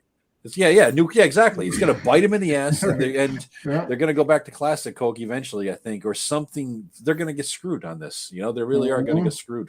And there's an OGL, that's extensive enough. It wasn't like it's not as expansive as the 3.5 D20 SRD, but it's expansive enough that somebody wants to pull a Pazio and support classic 5e. Well, Pazio might pull another Pazio because they need it too. What they got, like 1.5 employees left? I know they got. I don't know how good how bad they're doing. They're exaggerating, but I think they. Lisa Stevens is out, so Is she really? Did she quit or get fired? Yeah, she owned the fucking. No, she retired. She's probably ran out of money. Yeah. She's extremely wealthy, and I don't think she needs the shit anymore. Once they unionized, I think she was out. She's like, they did unionize that. I remember hearing rumors about that. That went through. No, they did. Oh God, yeah, they got unionized. And hey, Noble Knight Games, they got a union forming up. They didn't the company didn't recognize them, so now they got to go to a vote. Oh, that's right. Yeah. Oh, really? Oh, yeah. About 75 employees are going to.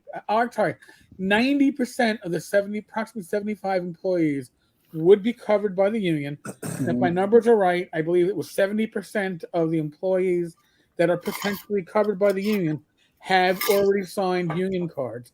And again, it's the CWA.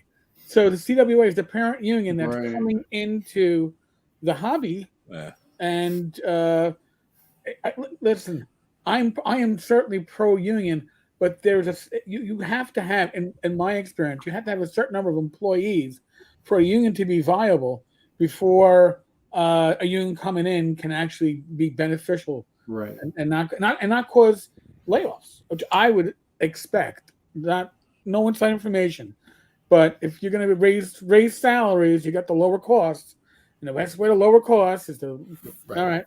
Blast out. Gunn. What Gunn wrote there, Gunn. That's what's called a recession. What you're saying, people have less disposable income and prices are higher. So that's it's not just it's every company. We've talked to every single company. Every single company out there has lost market share the last couple of quarters. Quick question: It goes all the way up the chain to WotC. WotC has Sorry, to, I'm a bit of a like radical on this whole issue. I think companies are for the birds and unions are for the bird. It should be co-ops. It's basically, without getting a lot of detail. No, it's not freaking socialist. But he gave you a snarl. It's communist. Come on. No, it's co-op. Co-op is it's not a collective. No, it's basically you still have bosses and but you elect them. If it's good enough for our social and political life, it's freaking good enough for our economic life. I don't know, because I've had some pretty shitty union bosses that I elected. I can only see how that would have gone on if we put them in charge of the department. It's just like democracy is not a utopia, but it's better than anything else we come up with. It does have that Lenin look with the beard, though, if you think about it. A little bit there. Oh, yeah, he kind of does. Right? I mean, Vladimir, Comrade Rob. I'm too fat. Talk to Gil Gygax. Maybe we can get your He was a thin guy. All players are equal, but some players are more equal than others. Yeah, that's not. And those players purchase bennies from our store. Co-ops are not socialism. It sounds great, Rob, but I don't think I can push that idea to the frog god heads. But I'll throw that out there. They own it. And to steer this back towards gaming a little bit too, though. I mean, I've got to say, I think part of it too is there's really nothing that exciting coming out with gaming to get anybody jazzed about it. No. Even on Kickstarters. It's just not the right. It really. Tim's right. The thing is, it's just not the right time. It's not the right time for anything new right now. I mean, I looked at the other day. Food prices have gone up 15%. Have you seen your grocery bill lately? Food prices are up 13 to 15%. I mean, they're just, and that's everything. It's not just food; it's everything. And it's just not the time right now to say, "Hey, we're going to launch a new game," and Look, OSE, they did $750,000 last year, which is amazing. I just still don't know how they did that with basically which all is a BX clone. But they did, and people play it. And if you look at their forums, they're lively places. People are interested in it. Not only is the BX clone, they just recovered the same shit. It's not even new stuff. It's just wait a minute. Didn't you answer that question, Tim? It's not about what you do; it's about whether it's good or not. And let's face it, we all are. It's as far as the layout and the presentation and how it's written, BX or OSE is next level. Yeah, I mean, but what I'm really surprised about is like Mike. Well, the pile on what Mike said is just like they didn't come out with any new books. They just put different covers on it. That's all it is. The last Kickstarter was just box sets. It was just box sets. That's all it was. Yeah, right. We're going to take the books we already did. We're going to stick it in a box now. And look, 3 alternative covers. Well, but in a way, OSC was smart because they played into all of our old guys' addiction to box sets. We all have. Oh, sure. I bought them. I bought 200. I'm in for the $200 level for that because that's. I think I'm waiting for mine too. I don't know which level. I can't even remember what level I went at. I don't know if any of you guys have been to any of the OSE forums. It's an interesting dynamic there because if you go to like their Discord page or anything, there's 2 distinct groups there. And one is the disaffected 5e player. And they don't know anything about BX. They didn't play D&D earlier than 2000. Right. And they're really their number one system was 5e, but they're disaffected for one reason or another, usually because they think it's too complicated or it's easier to play OSE. Then you have the old school guy, like the me or Tim or Rob or Eric kind of guy that remembers BX and like, oh, I loved BX, and they're into Right. it. And it's interesting to see this juxtaposition of these two types of OSE players on these Discord. It's really interesting. So they managed to just really get into this zeitgeist of being able to pull in these new guys, the guys who were disaffected with 5e, plus Right. the old nostalgia guys. Mm. And it was just something that just hit perfectly. It just perfectly hit where they've got both those guys under their thumb right now. The layout of that book is what made it. It's simple, it's clear, it's straightforward, because even Labyrinth Lord was a little clunky, a little funky. You know what I mean? It didn't. It was simple enough that it not wasn't. just the layout, the writing too. The writing, yes. Yeah. The two went hand in hand. Mm-hmm. Yeah. Well, yeah, what do they call it? The control panel layout or something like that? Is that what it's called? I think it had a term where everything was just on the one. Yeah, you opened it up and everything was on the two facing pages. Yeah, yeah, it's beautiful. So well done. We looked at doing the OSC stuff that we're going to be doing for Frog God. One of the number one things that everybody said they wanted was they wanted the same layout as the OSC stuff. The bullet points, all the particular things they have. And so we've had to change our style to meet that. Right. Yeah. To meet that. But that we want it to look like other OSC things. We don't look exactly like that. As a matter of fact, Gavin encouraged us to make it look different enough people could tell it's a Frog God product, sure, but the same enough to where it fits into the whole OSC, category. And so, but yeah, it's because that layout's super popular. People love that, love the layout. I mean, it's all right, but I mean, people that play it really, really enjoy that. Yeah, I fret about my layout, but I just laid out the way I would like to have it when I'm playing, and I have developed opinions about how fast I want to refer to things when I'm playing, because I'm tired of reading through wordy descriptions. I mean, I rewrote the monsters into stat blocks, not because I love how 3.5 did their stat blocks. Oh, that's great. Yeah, I hated it from the one project 3.5, but I did it because I was tired of reading through the verbose description in the monster and in the Tomb of Horrors. I mean, I'm not ragging on you guys, but it was just too verbose, and it was too much like how it was in the original. The original has the same problem. So I want Tome of Horrors. Wait. Tome of Horrors was too verbose. Verbose. I got that on the shelf. When you're trying to figure out the powers of, say, of a lich or a demon. All right, I'm going to grab the book up. Rob's causing me to grab it. I thought it was pretty refined, actually. So I was confused by that one. The Swords and Wizardry Tome of Horrors, or you were talking about the Tome of Horrors? Yeah, because you have like 2 or 3 paragraphs. The monster descriptions are 1 paragraph. Right. That's you can't get less verbose than that. Right. Look at a demon. Look at it. That's why Greg went away. No, we specifically made those extreme. Rob, this is I don't know what the hell you're talking about, man. I think they're too short. I think this is good. They're good. I got the book right now. I got the Tome of Horrors for 5e. It's a good fucking Sometimes thing. I get confused because I don't think they're descriptive enough. I'm looking at Tome of Horrors going, well, it doesn't tell me what a Medusa does. It's so short. The descriptions are so short. Maybe you're thinking of a different book. No, I'm just not making my point well. Tomb of Horrors from TSR back in the day.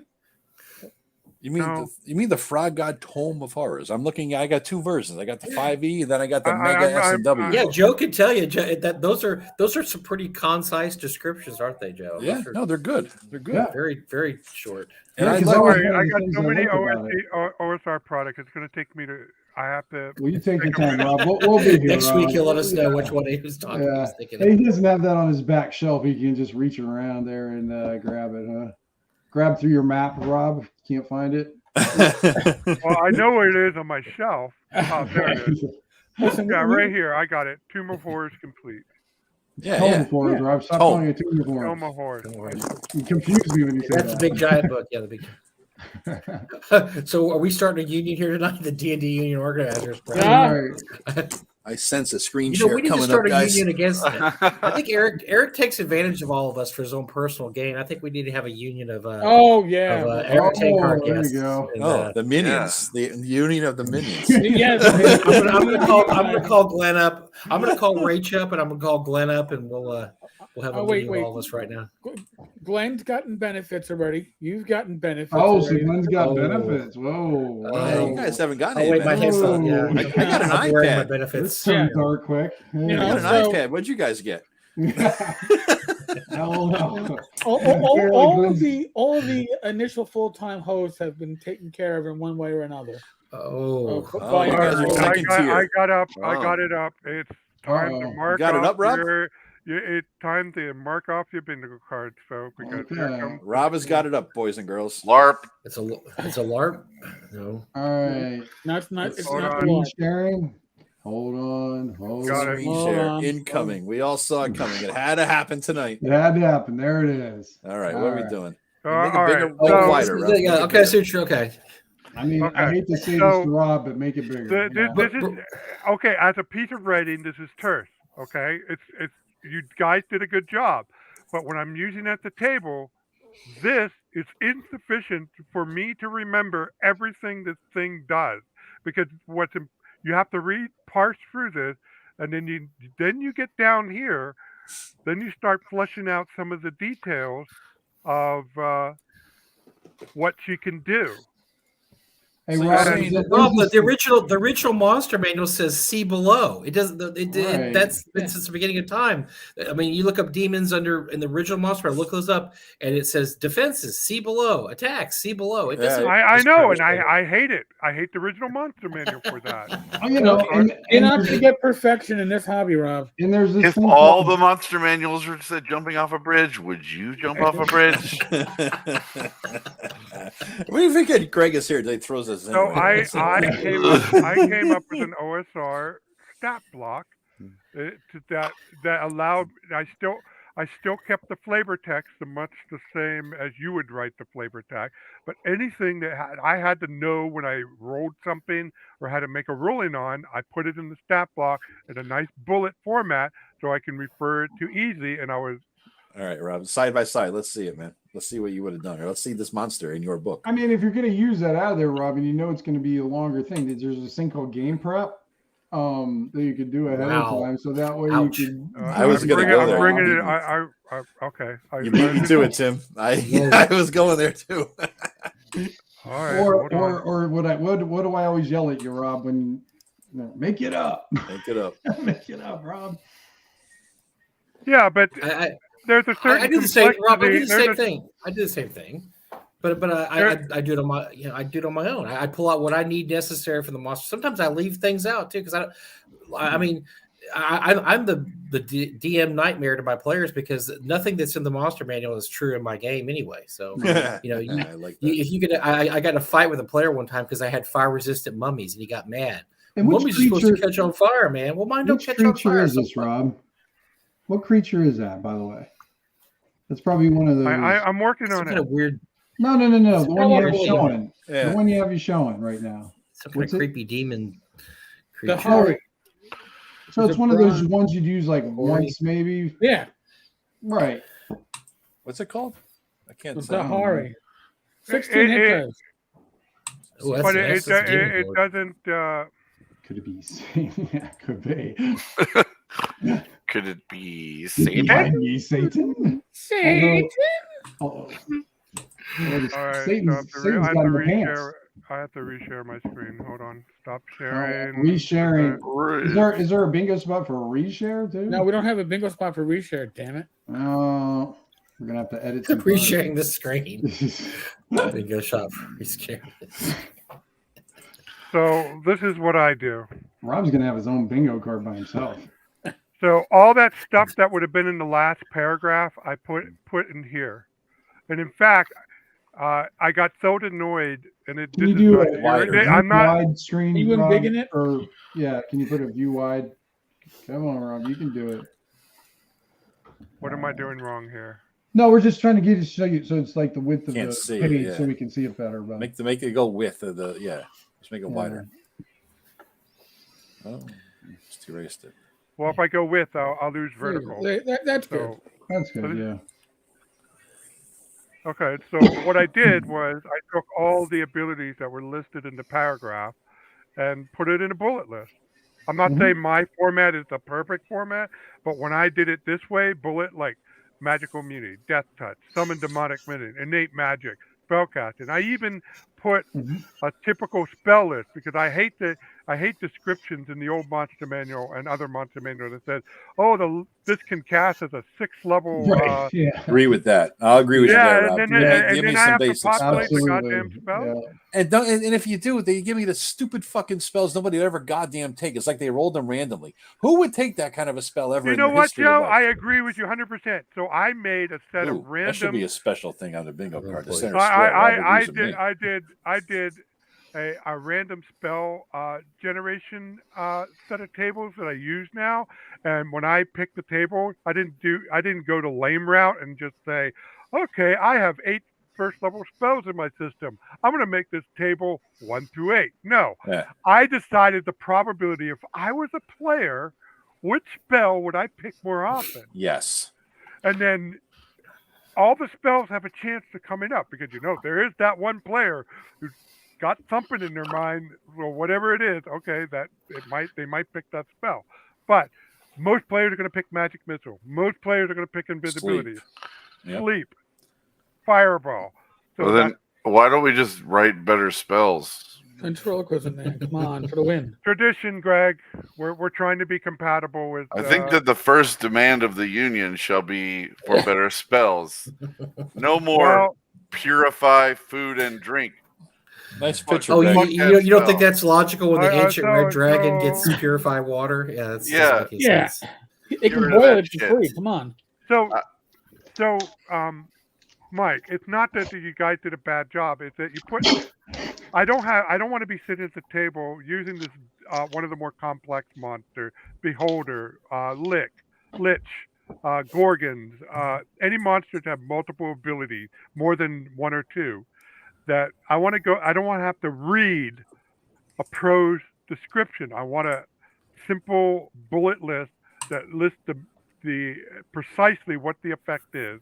Well, that's what OSC does great, and then that's what, and I'm going to agree with you, Rob. I think that sometimes we get sucked into, and Zach and I have discussed this all the time. Is what can we change that's old fogey that we're doing now that's just been done forever, and you look at it you're like, you know what, that's not the best way to do things. We're just doing it that way because that's the way it's always been done, and we're familiar with it. So you're asking? I don't think OSC does do it. And so I think that's a good question to ask. I think that's a great point. Like I said, that's one of the reasons I think people enjoy OSE so much is because it does exactly what you said, Rob. It bullet points all the abilities and all the spells, and it's much easier to read, much easier to run monsters. Well, the funny thing is, the first place I saw that was actually the age system. Age is really good with that. Yeah, age is good. Yeah. I don't have the OSE monster manual handy, so I don't know. Oh, Gunn, I agree with Rob all the time. Rob's awesome. I agree with Rob all the time. No, look, I write so slow that I think I missed the boat on half of this stuff. So you guys, the way you guys keep quality stuff going over the years, that is. You guys done a really good we job. did. I'll tell you one thing. We did change our layout at Frog God. I made a comment on it when I got the last couple of modules we did. I really, really enjoy it. We had somebody new came in and redid all our layout because our layout was old fogey and old fashioned and old school. And I don't have anything. I don't have it close by me because once again I'm not the warehouse. But our layout looks a lot better. It's a lot more modern. And it's maybe a little OSE-ish even, but we are trying to slowly. The thing is, our company's founder, Bill, he ran games back in the late 70s. He doesn't understand why artwork has to look good. That took about 5 years for us to make him realize that color artwork is good. Because when he was a kid, he bought everything Judges Guild came out. Judges Guild had the worst fucking artwork ever. Would he have you print your stuff on newsprint if he could? Absolutely. I think he absolutely would. He's made the comment before. Who looks at artwork? Well, Bill, everybody does. It should be on the cover. It should look really nice. And so he's just very caught up in the old style sensibilities that all you care about is what's written on the page. Nothing else matters. But it does. All that stuff does matter. Artwork matters. Layout matters. All that stuff matters. At least it matters now. Right. And so bit by bit, we're changing it. Like I said, our layout, I really, really liked our new layout that we had in our last couple of modules. But it's a slow process. And by the time we probably modernize, it'll be time to do something else because things change so quickly. I mean, 5E will be 6E, and so we won't be able to do 5E anymore. But although I think we'll probably, it's one of those, I think we'll have a Paizo situation if WotC decides to jettison 5E and do something totally different, we're probably still going to put out 5E. No, it's not going to be totally different. It's going to be just enough different. It's going to be just enough different because this is just my personal opinion, as Eric and I always say, speculating. I think they'd love to get rid of the OGL. They can't. Yeah. So they're gonna make it different enough that it's going to be different. It's going to be different enough to where you're either going to do 5E or you're going to do whatever their new thing is. Yeah, Rob, that's like saying I just stepped in dog shit or I just missed stepping in dog shit. Well, what I'm interested in is to see what's going to happen with the DMs Guild. Because there's 10,000, there's like 13,000 5E works on there. Mm-hmm. Yeah. Right. And we thought the D20 glut and its collapse when they switched to 3.5 was bad. It's going to be nothing compared to all these authors. All of a sudden, they're obsolete. Yeah. Nobody's buying their shit anymore. Yep. How they're going to feel about it? It's a very real thing that we've talked about. And I think it's going to be really interesting. And I think, I think they want to consolidate. They want this all. They've been doing this. If you look, the stories Eric and I have been talking about the last couple of years, everything that's been going on. They are slowly but surely consolidating everything under one roof, as they say, one ring to rule them all. They want it all under here, and then they're going to say, and it's everything they're doing. The way they're doing the VR stuff, or not VR. I'm sorry, VTT. The VTT, the digital stuff. Again, like Mike says, no, I have no inside information. I don't speak to anybody at Wizards of the Coast, despite certain rumors. I don't have that kind of an insight. But I would not be surprised if Wizards of the Coast makes an offer for the DMs Guild and says, "Hey, can we take full control over this? It'd be the smart thing to do. But we take full control over it because that is honestly free money, and they're giving away a 20% share to drive-through right now. Drive-through, yeah. And if you think about it, as Rob will tell you, if you're publishing the DMs Guild, your shit's stuck in the DMs Guild. You can't write an OSR version of something that you have in the DMs Guild. Yeah. You're stuck there, and you'll be stuck there even when editions change. Yeah. So if you haven't published there yet, think twice before you do, because you're going to be locked into a box that you can't get out of. And how viable a box it's going to be is going to be interesting. And there's going to be a lot of pissed off people. That's true of all the community content programs to date, except for one, and that one is Genesis. Because the Genesis community was smart enough to see that, and they raised holy hell until Cubicle 7 said, okay, we'll eliminate that clause. So your Genesis 7 product has to remain on the community, on Drive-Thru RPG, but if you make an OSC version, you're free to do that. I wonder, Mike, you said, I think you were the one who said this before, a phrase that, or maybe Tim was talking about the new Coke, and Mike's brought up the classic 5e. I wonder if that's going to become a thing. I wonder if we think it is. Well, once again, I'm only speculating here, as Eric and I have to say now all the time. But I can see that happening definitely because just because WotC got screwed once before because they dumped 3 too early. Paizo, for those who don't remember, Paizo was the largest game company on the planet for 2 or 3 years, way larger than WotC. Yes, when Pathfinder was hot, it was number one with them. It was high. Just because they made that mistake once, don't think they can't make it again. Well, wait a minute. Let's be clear here. It was far bigger than WotC's role playing division. Nobody was touching a candle to Magic the Gathering. Right. Well, that's what we're talking about. Right, the role-playing, absolutely, but, absolutely. Here's what I'm But- thinking is if they do something, if you want to keep publishing under DM's Guild for classic 5e, whatever you want to call it, I think you're going to still be able to do it. They can't take that license away, right? It's still there. And so you got a lot of people who are going to be wanting to do that. The other thing is I invested over the last few years. We got into Roll20, for 5e, and I bought a lot of shit. I probably dropped $300 in Roll20 for 5e products, straight up 5e stuff, right? And then I went out and I get my brother's stuff. I got him for his birthday, for Christmas. I hear $100 gift card for this. You know what I mean? And so now he has a few $100 of shit on there. I'm not the only one. We're not the only ones. We have hundreds of dollars, if not people probably have even more than us, invested in 5e on Roll20.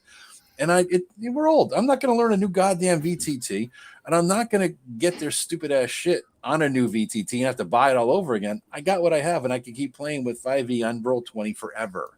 Classic 5e. And Joe, you know how many people have said that? So let's go all the way back to 1E. The 1E guy said that. I'm not buying 2E. I've got all these books, whatever. The 2E guys said that when 3E came out. The 3E guys said that when 4E came out. Everybody says that, and you're right. Then you create your wait. With 4E, they did follow up. They said fuck 4E. Yeah, nobody. With the Pathfinder or the DOSR. Every other version just sat there and said, "Yeah, we're not." I mean, look what happened to Paizo. That was a disaster. What happened with Pathfinder 1.0 and 2.0. And I had people directly. Eric and I had people directly tell us that we worked at GaryCon. Yep. I'm not. I bought $1,000 worth of books. I'm not going to play Pathfinder 2.0. Yeah. I've got all these books. My group will play Pathfinder 1.0 forever. They still do. Well, the same thing is, look, it's going to happen again with 5e. They're going to come out with some, what's the word? I don't want to say woke, but they're going to come out with some version of 5e that people are like, no, I'm not playing that version of 5e. And, hold on a second. Folks forget something. When 2e came out, they were still selling 1e core books at the same time. Right. They did for a while too, Eric. They did for several years. For a couple of years, you could still get the 1E. I did not remember that. That's interesting. They were publishing 1E books. Some of the 16th print, 17th print, those came out in 1989. Wow. That's wow! I didn't know they were 1990s. Wow. Yeah. There's some late prints of 1E books that came out. So it was still selling like crazy. So about Old School Essential, they do the bullet point thing on their monster stat block. I'm not going to share the screen, but I just checked out the monster section, and they do have it. Tease. It's good. Want me to share the screen? I'll give people another bingo spot. No, you shared your screen enough. Oh, no. They can only stamp that same spot so many times. Right. Yeah. You don't get a twofer out of that. There's a lot to get out of Rob. If somebody wants to splice it, he has his hands up in the air. He had the dance moves going. He says, I got it up, guys. I got it up, guys. I mean, there's a lot to get out of this video, guys. Please, somebody has it would all culminate in a sword fight between me and Joe next year. Absolutely. Which will not be videotaped. A foam sword. The challenge has been thrown down. That kind of sword fight. Okay. Well. Yes, foam swords. Ouch. I got the weaponry already here, Rob. Is this going to be like a Star Wars kid kind of fight? I think it's going to have to be. Go. It's going to be embarrassing for both of us. There's nobody who's going to survive this with any dignity. Yeah, The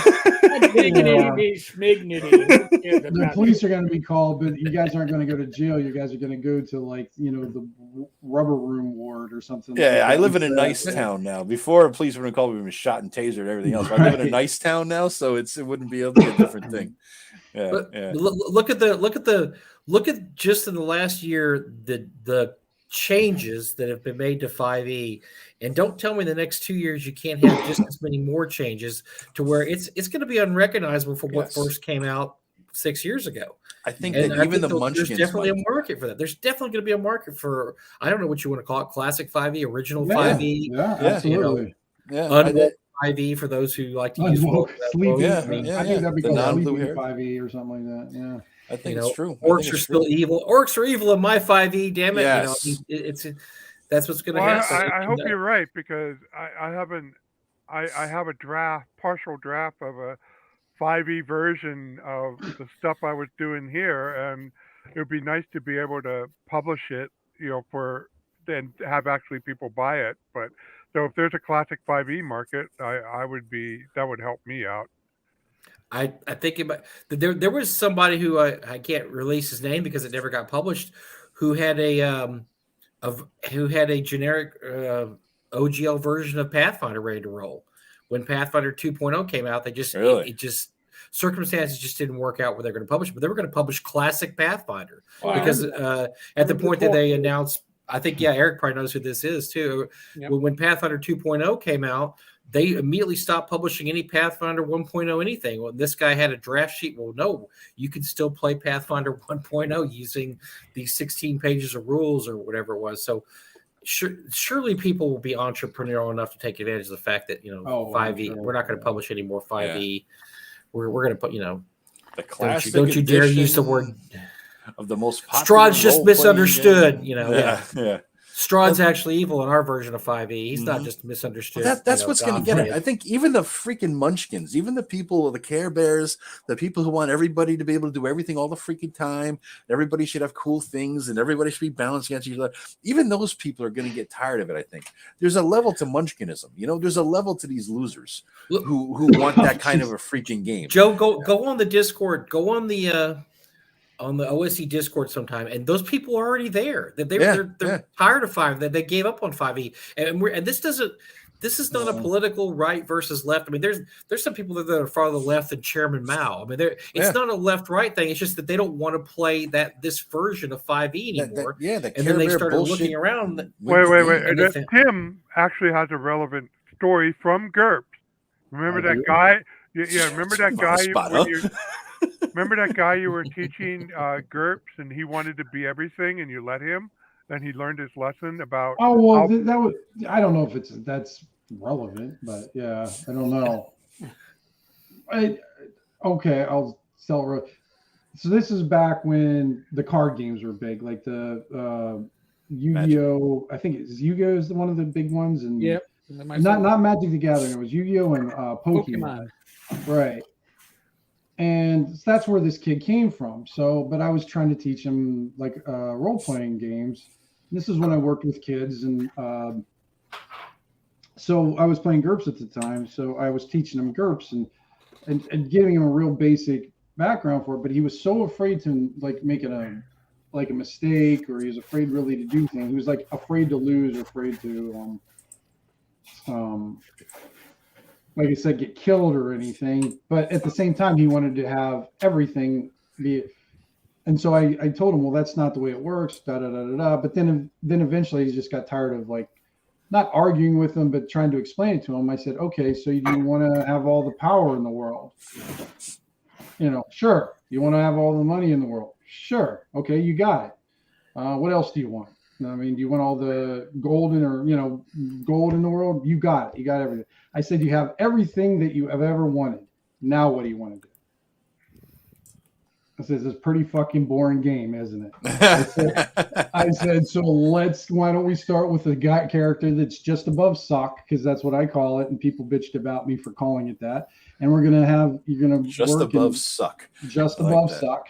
And you're going to work hard and earn your keep. I said, because he was a big reader too. I said, when you read those books, how many of your heroes start off as the hero? I said, they don't. They usually start off as, usually a farm boys 9 times out of 10, or some version of peasant. I said, the funnest books are usually the first book.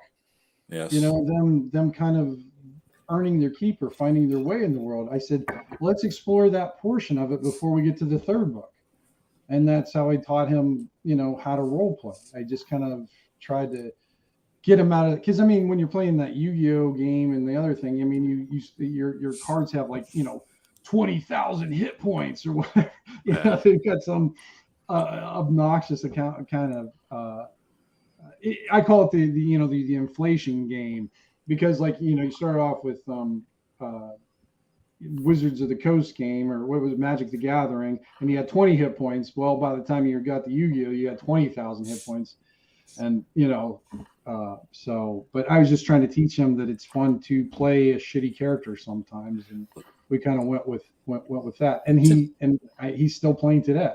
Tim, you did a variation of that with me with Snickle the Gnome. Remember? I mean, I was having a good time being like Sanford and Son, rolling around, getting scrap metal, and living poor, and not doing any adventures and running from we fights. had a good time doing it. But then remember, you gave me the freaking bar of Mithril, or whatever the hell it was. Remember? Right, and I scared then the it was shit like out of worth. you.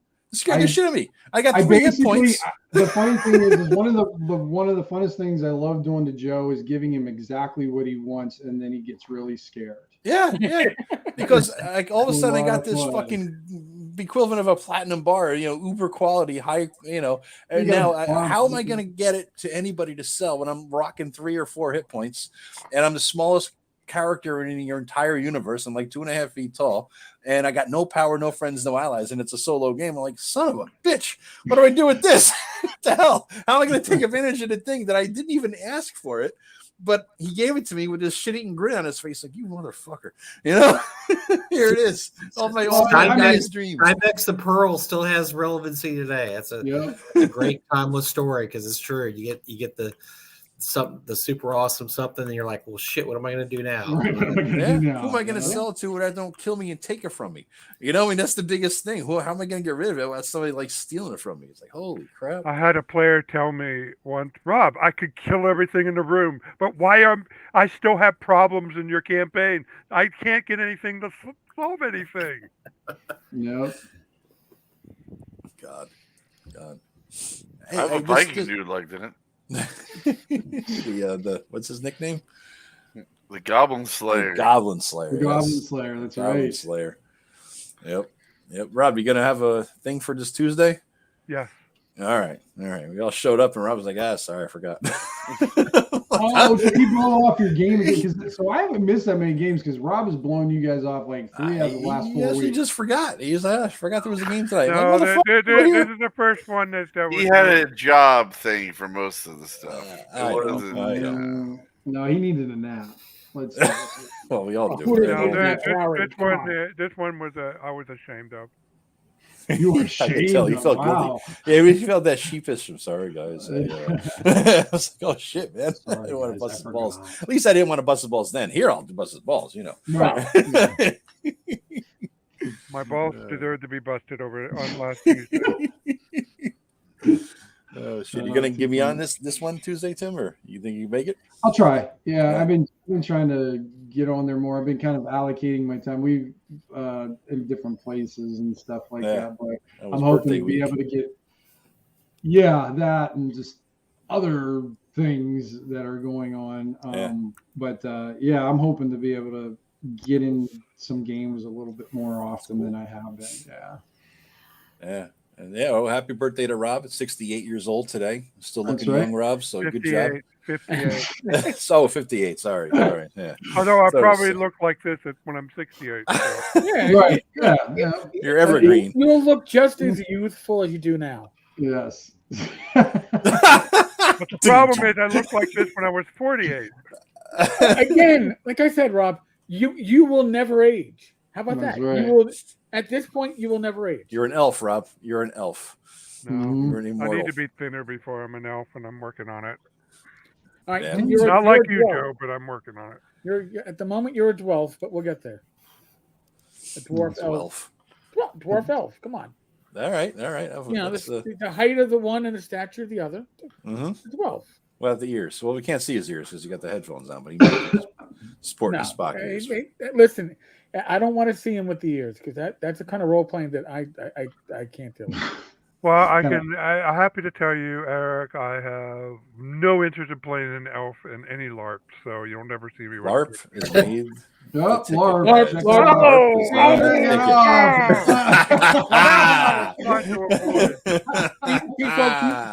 Again, I will post it on the Substack.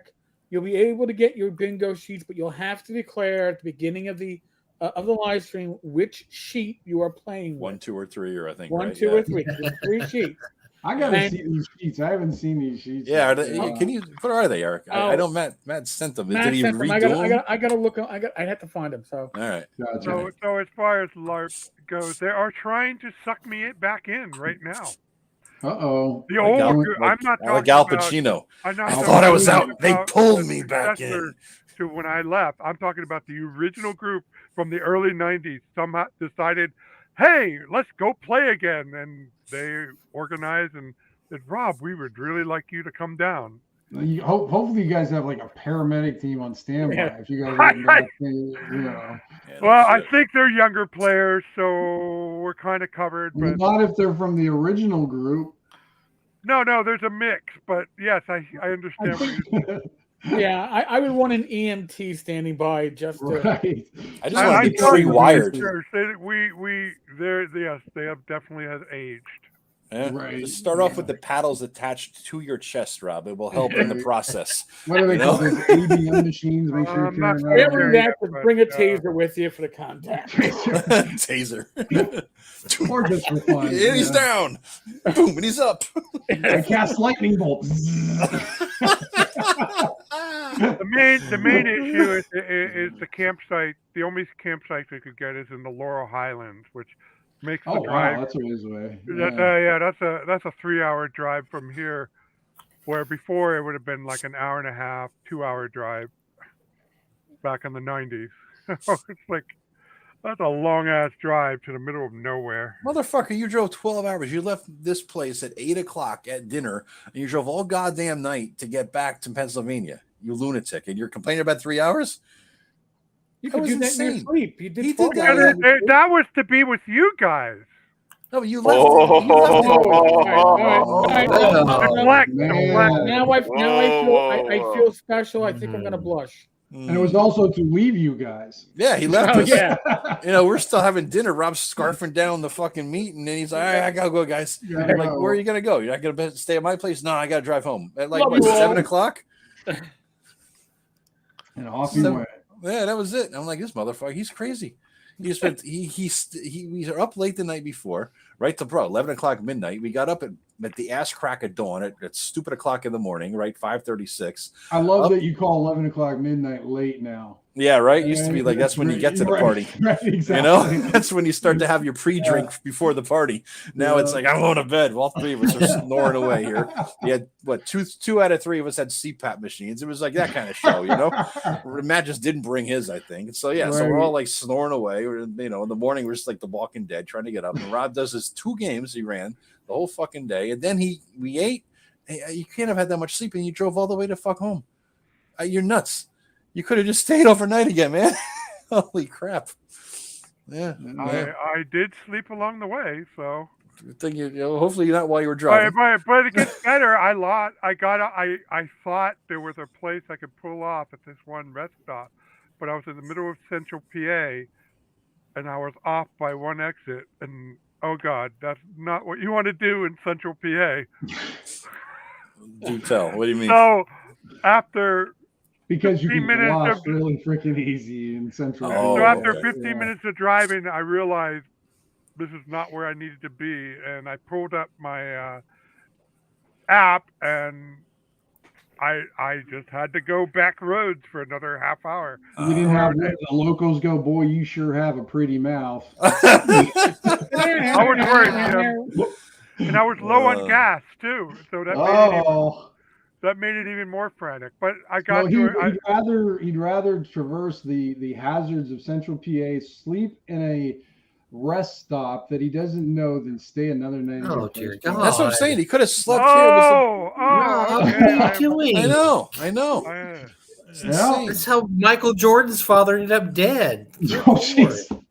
The only time I ever I'm not from a great area, so I'm kind of used to a certain crowd or element, but the only time I ever got scared at a rest stop was about midnight, 1 a.m, and I had to go and stop and get something to eat and take a leak, and it was in Baltimore. And it was right out of the wire. It was just like, I look at him like, motherfucker, what the fuck is that? And I'm like nervous, like, there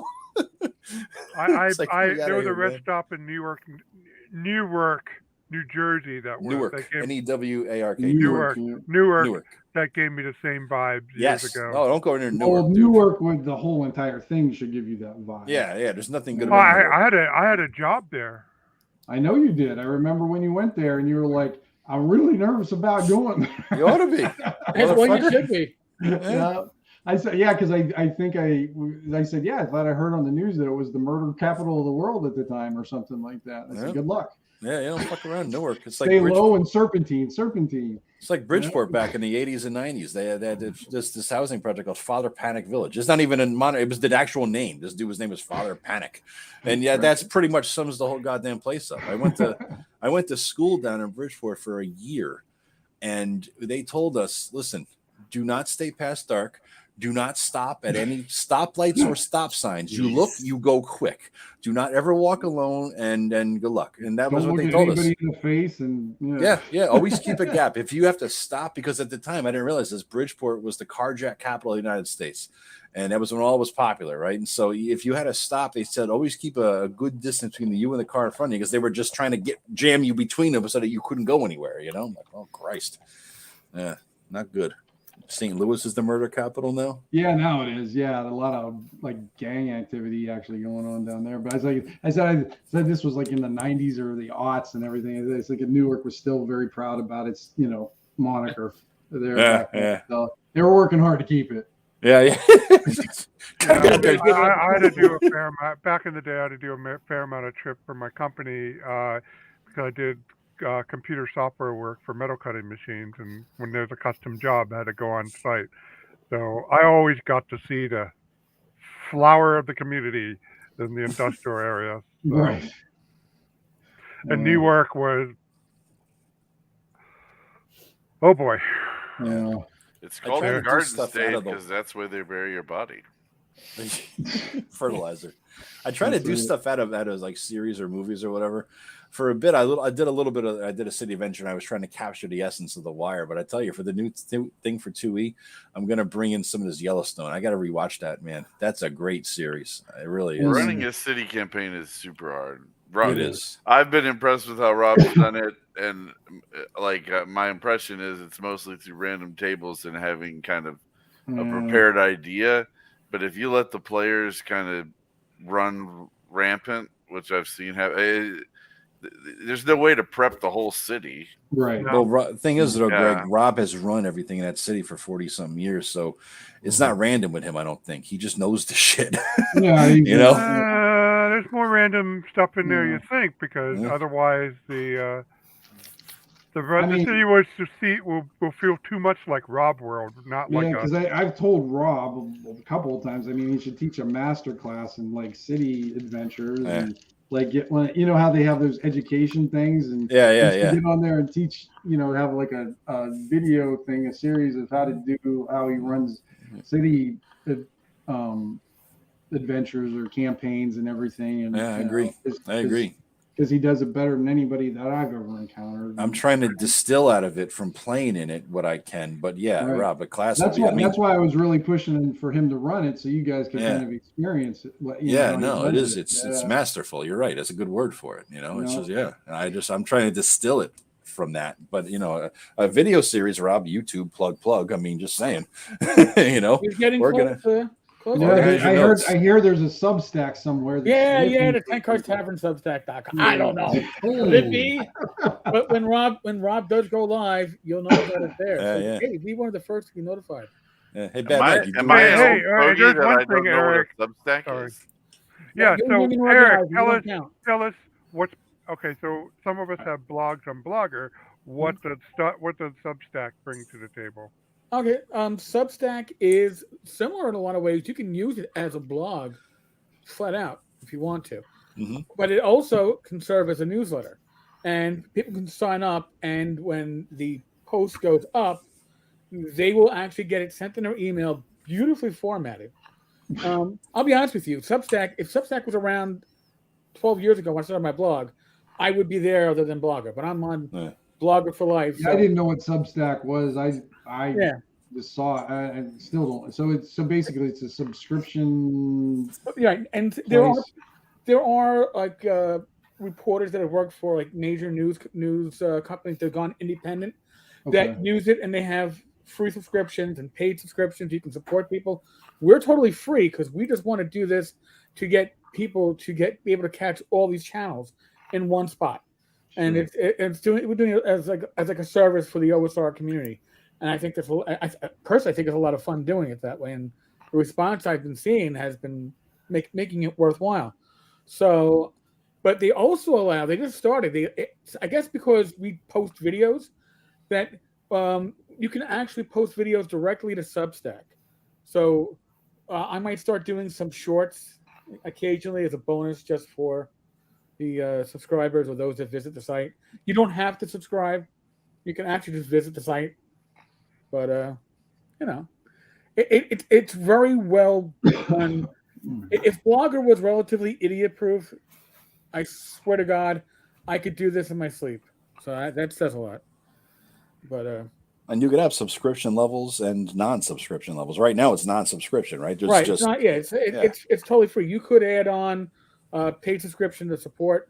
We'll worry about that down the line. I'm just worried right now. I want people to be able to find Rob when Rob drops his channel. I want people to go, "Hey, Rob put out a new episode. Holy shit!" And make Rob say, "Rob, which one's your favorite from this week?" Because if you don't choose it, I will. And if you're happy with that, God bless you. But I'm gonna try to do 2 tomorrow, because tomorrow I'm wrapping up this 5e campaign after 4.5 years. It's the last session we're going to have. Congrats. Thanks. Yeah, It's great. kind of cool. That's right. Yeah, that's it. So everything is built up to this. There's been a lot going on, and is Mike nervous? Well, I think he knows at this point what he's got to do is not death-defying, but he's going to alter, because I'm rolling from the 5e game to the 2e game in the same world. I just haven't told him the time frame for it yet as to when the 2e, and he's dying to know. I'm not going to tell him. He doesn't know the time frame when the 2e thing starts, but he knows that shit that he's going to do in this 5e game has already affected what happens in the 2e game big time. And he has one big thing coming up that's going to affect whether there's magic in the world for a period of time or none. Right. And so how he rolls is going to determine that for the 2e game. He just doesn't know when or how it's going to work out. So, and there's going to be a few other after effects, but then there's going to be a lot of role playing, because it's like, it's, the end of a campaign. And so it's fun. I think I'm going to do a video. I'm going to record it before the game session of here's what I'm going to try to achieve and my thoughts going into it. And then Sunday, I'm going to do a video. Okay, here's what happened. I'm going to splice them together and do back to back one video. The before and the after, and just, how to come out. I think I'll do something like that. Are they 20th level? 23rd or something. Yeah, 24th. Wow, that's crazy. Yeah, they really got up there. What are you using for the post 20 rules in 5e? I used my own. I used some of their shit. Those what do they call epic boons or whatever the fuck they are, But I had to create rules for 20th level. I have 100 or 99 or 100 spells between levels 10. He's saying, wow. Yeah, and I have about 199 or 100 spells that I made up. The Nether Scrolls, remember the old Nether Scrolls and Forgotten Realms was high level spells. So I wrote them out. So I have 100 spells or so, levels 10 to 13 of various worlds. Wow, that's crazy, Joe. That's great. Wow. Yeah. I sat down and I just did them in pieces and chunks, and I got them all. So he's been playing with that a little bit, but there's always a cost, right? So, right. So there's, nothing is free in the world. And so and I made up rules for high level games. I mean, I had a rule for, even though hit points cut off, I said, you know what? You got to roll something. You either get one or you get none every time you level, because just everybody wants to roll for hit points. Joe, and then what the funny thing about that is you're talking about running a high level game. A lot of people don't know how to run a high level game. You should do a video series about how to run a high level game. Yeah, you have probably quite a few sessions under your belt. Yeah, because there's a lot of folks out there. How many games last past 5th or 7th level, or Yeah. You could probably show them how to keep the game going, at the higher levels, and how to keep it interesting and stuff like that. It's an idea. Well, I know it's an idea. That's why I gave it to you. No, it's a good idea. Joe gets the thing tonight. Zing. Yeah. No, that's a good idea. I have to think about it. There's so much that I had to do to make up. I had to make up high level rules. I had to make up high level spells. Yeah, that's fantastic. It sounds like a lot of work, but it sounds like it's going to be. I'm kind of interested though. I would really love to play the game. Just I can't commit, which I wish I could. I know, but Tim, I'm really interested. Yeah, I will. Trust me, I'll definitely take you up on that. But I'm really interested in how much will carry over from this game, that will survive. I know you're going to carry a lot over, but how much will actually survive between the two games? What do you mean, the flavor or the? Well, how much you will actually use. Oh, I see. Well, yeah, there's going to be things I have to rewrite. I rewrote rules for. I rewrote completely Tieflings and Cambions. They're a whole new thing, and I rewrote Dragonborn as a whole new thing.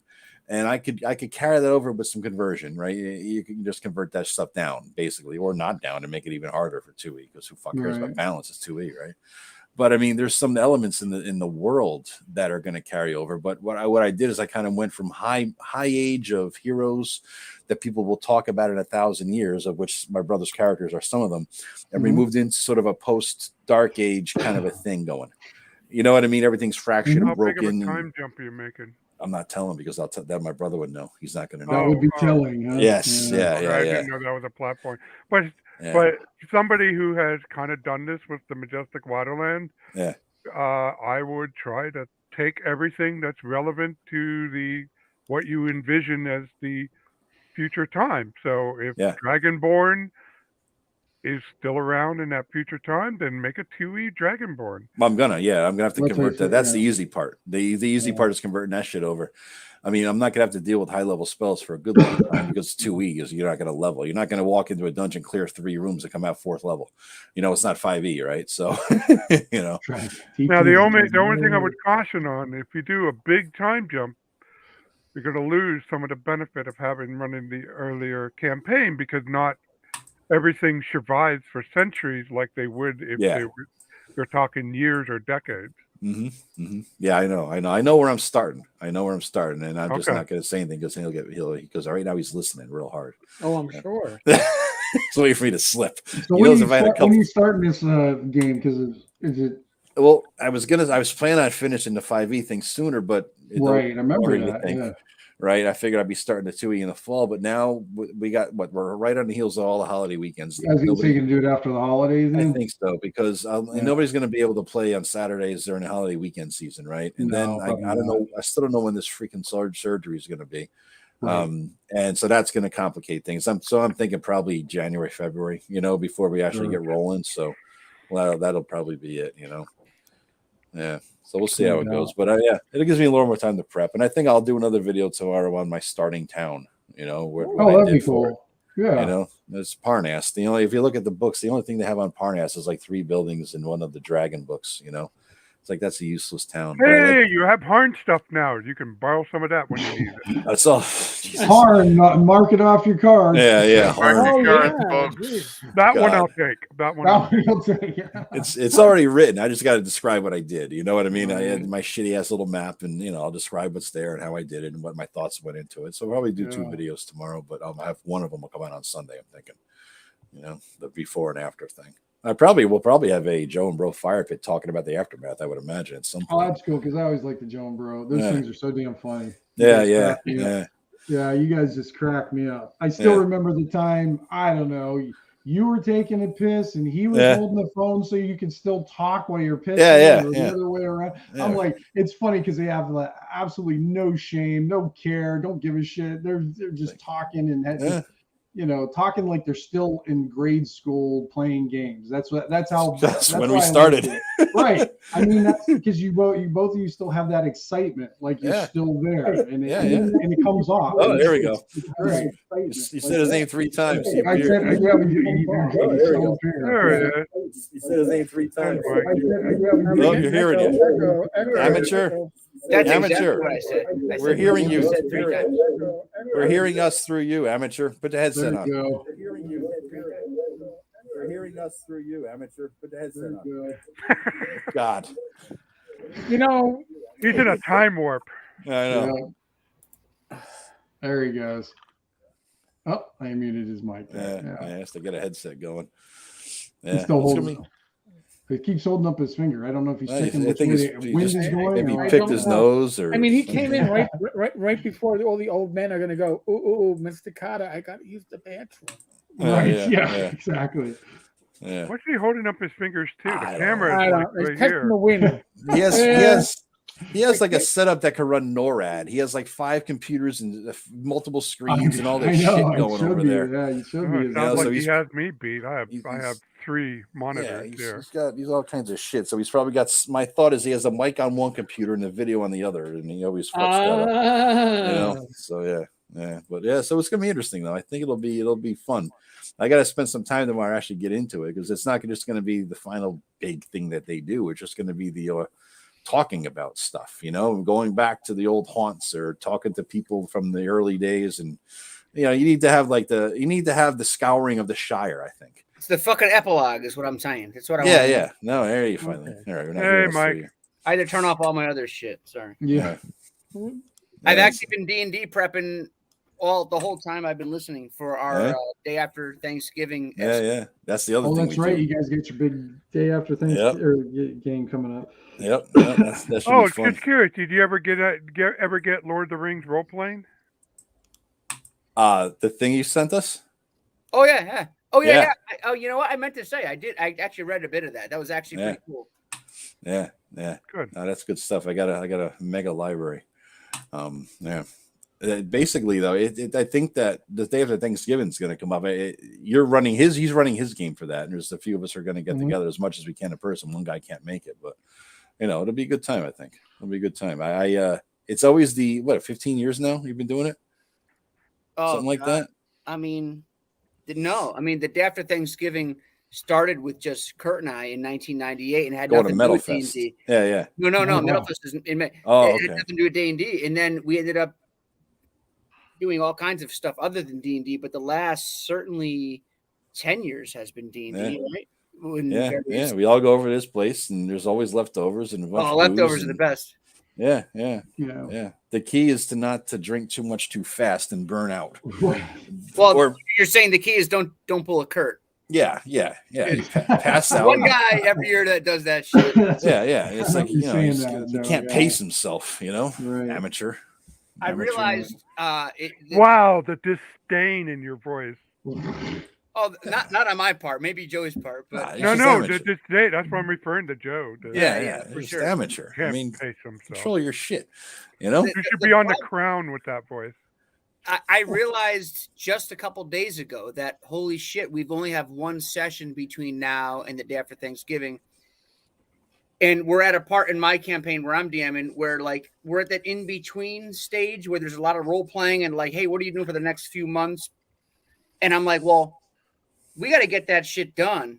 So we have action on Thanksgiving because for the 9-hour session. Like a badass 9-hour, 10-hour session of just kick-ass adventuring. And I don't want it to be like a role-playing shit fest. So that means we had to have Tuesday or I don't know when it was. Well, what he's not telling you is that the first hour of the 9-hour session is spent in the liquor store, right? Well, so that's 1 hour of it, figuring all the stuff, The beer selection is very important. You got to have your breakfast beers. You have to have your potent beers. You have to have your beers that you can just coast the rest of the day with. It's a very important thing to pick out the correct beers for that. Yep. Still haven't gotten the kegerator set up. Huh? You're not going to do that? Oh no! It's time to go. They're talking about a 3-way with the ring characters. This might need to get moved on to the green room. Yes. Tyler. All right, folks. Guys. We are nearing the 2-hour and 30-minute mark. Yeah. So I will do the kind deed and I guess I'll pull the plug on this one. However, folks, this has been an amazing live stream. Active audience, great participants. Look at this, and we can see Mike's name. Look at that. The layout works. I kind of like it.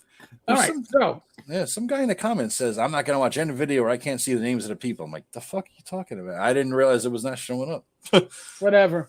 And if we had one more person, it wouldn't show up. No. All right. So that's. Thanks, Matt. It would squash it. Thanks for that Matt. Thank you for staying away, Matt. He was anti-union. Yes. That figures. Of course. So, folks, again, use your common sense, folks. Yeah, I haven't even gotten to that shit yet. Tenkar'sTavern@substack.com. There, said. Common sense. Endemic. Done. Put it in your show notes this time. Put the show notes. Well, you put your link in the show notes. You want people to go to it. They need a link it will to be. click It's in every other show note, but not the live stream show note. I'll be up there after the live. Are you talking about the Substack link? Yeah. It's rotating on the bottom of the screen like a CNN. I know, but you can't click on it, can you? It's true. No. You can't, but if you can't spell that out by just yeah. I'm just saying. If you can't handle that, Look, maybe you shouldn't Eric, subscribe it. maybe as a concession to the elderly, Yes. you should I will put the take that. link there. Yes. All right. In concession to folks older than me, apparently, I will make sure that we put the link, or the millennials that just don't know typing yet. I'll take care of That's too. Yeah. Yes, we gotta make sure equal opportunity, folks. Be safe, be well. God bless. Roll those dice. Roll them well. Live stream tomorrow night with Rach and I, 8 p.m. Eastern. And other than that, thanks to the miscreants that you see below you on the screen, or alongside me, below me. All over the place. I would do the Rob dance, but I don't think I have that kind of. I don't know. What? There it is. There it is. You're gonna have to add that to Rob, the. we want the fingers in the air too, the pointers in the air. Yeah, there you go. All right, put that. All Somebody, right. I want a cut gift. that. I want a Somebody's cut gift. that. Give me a giffy of that. Gift. Yeah. I want to hear it to the song "I'm Too Sexy for My Whoa. Money." My world did not like that. I guess not. All right, folks. God bless. We'll catch you in 2 weeks. Laters. Later, guys.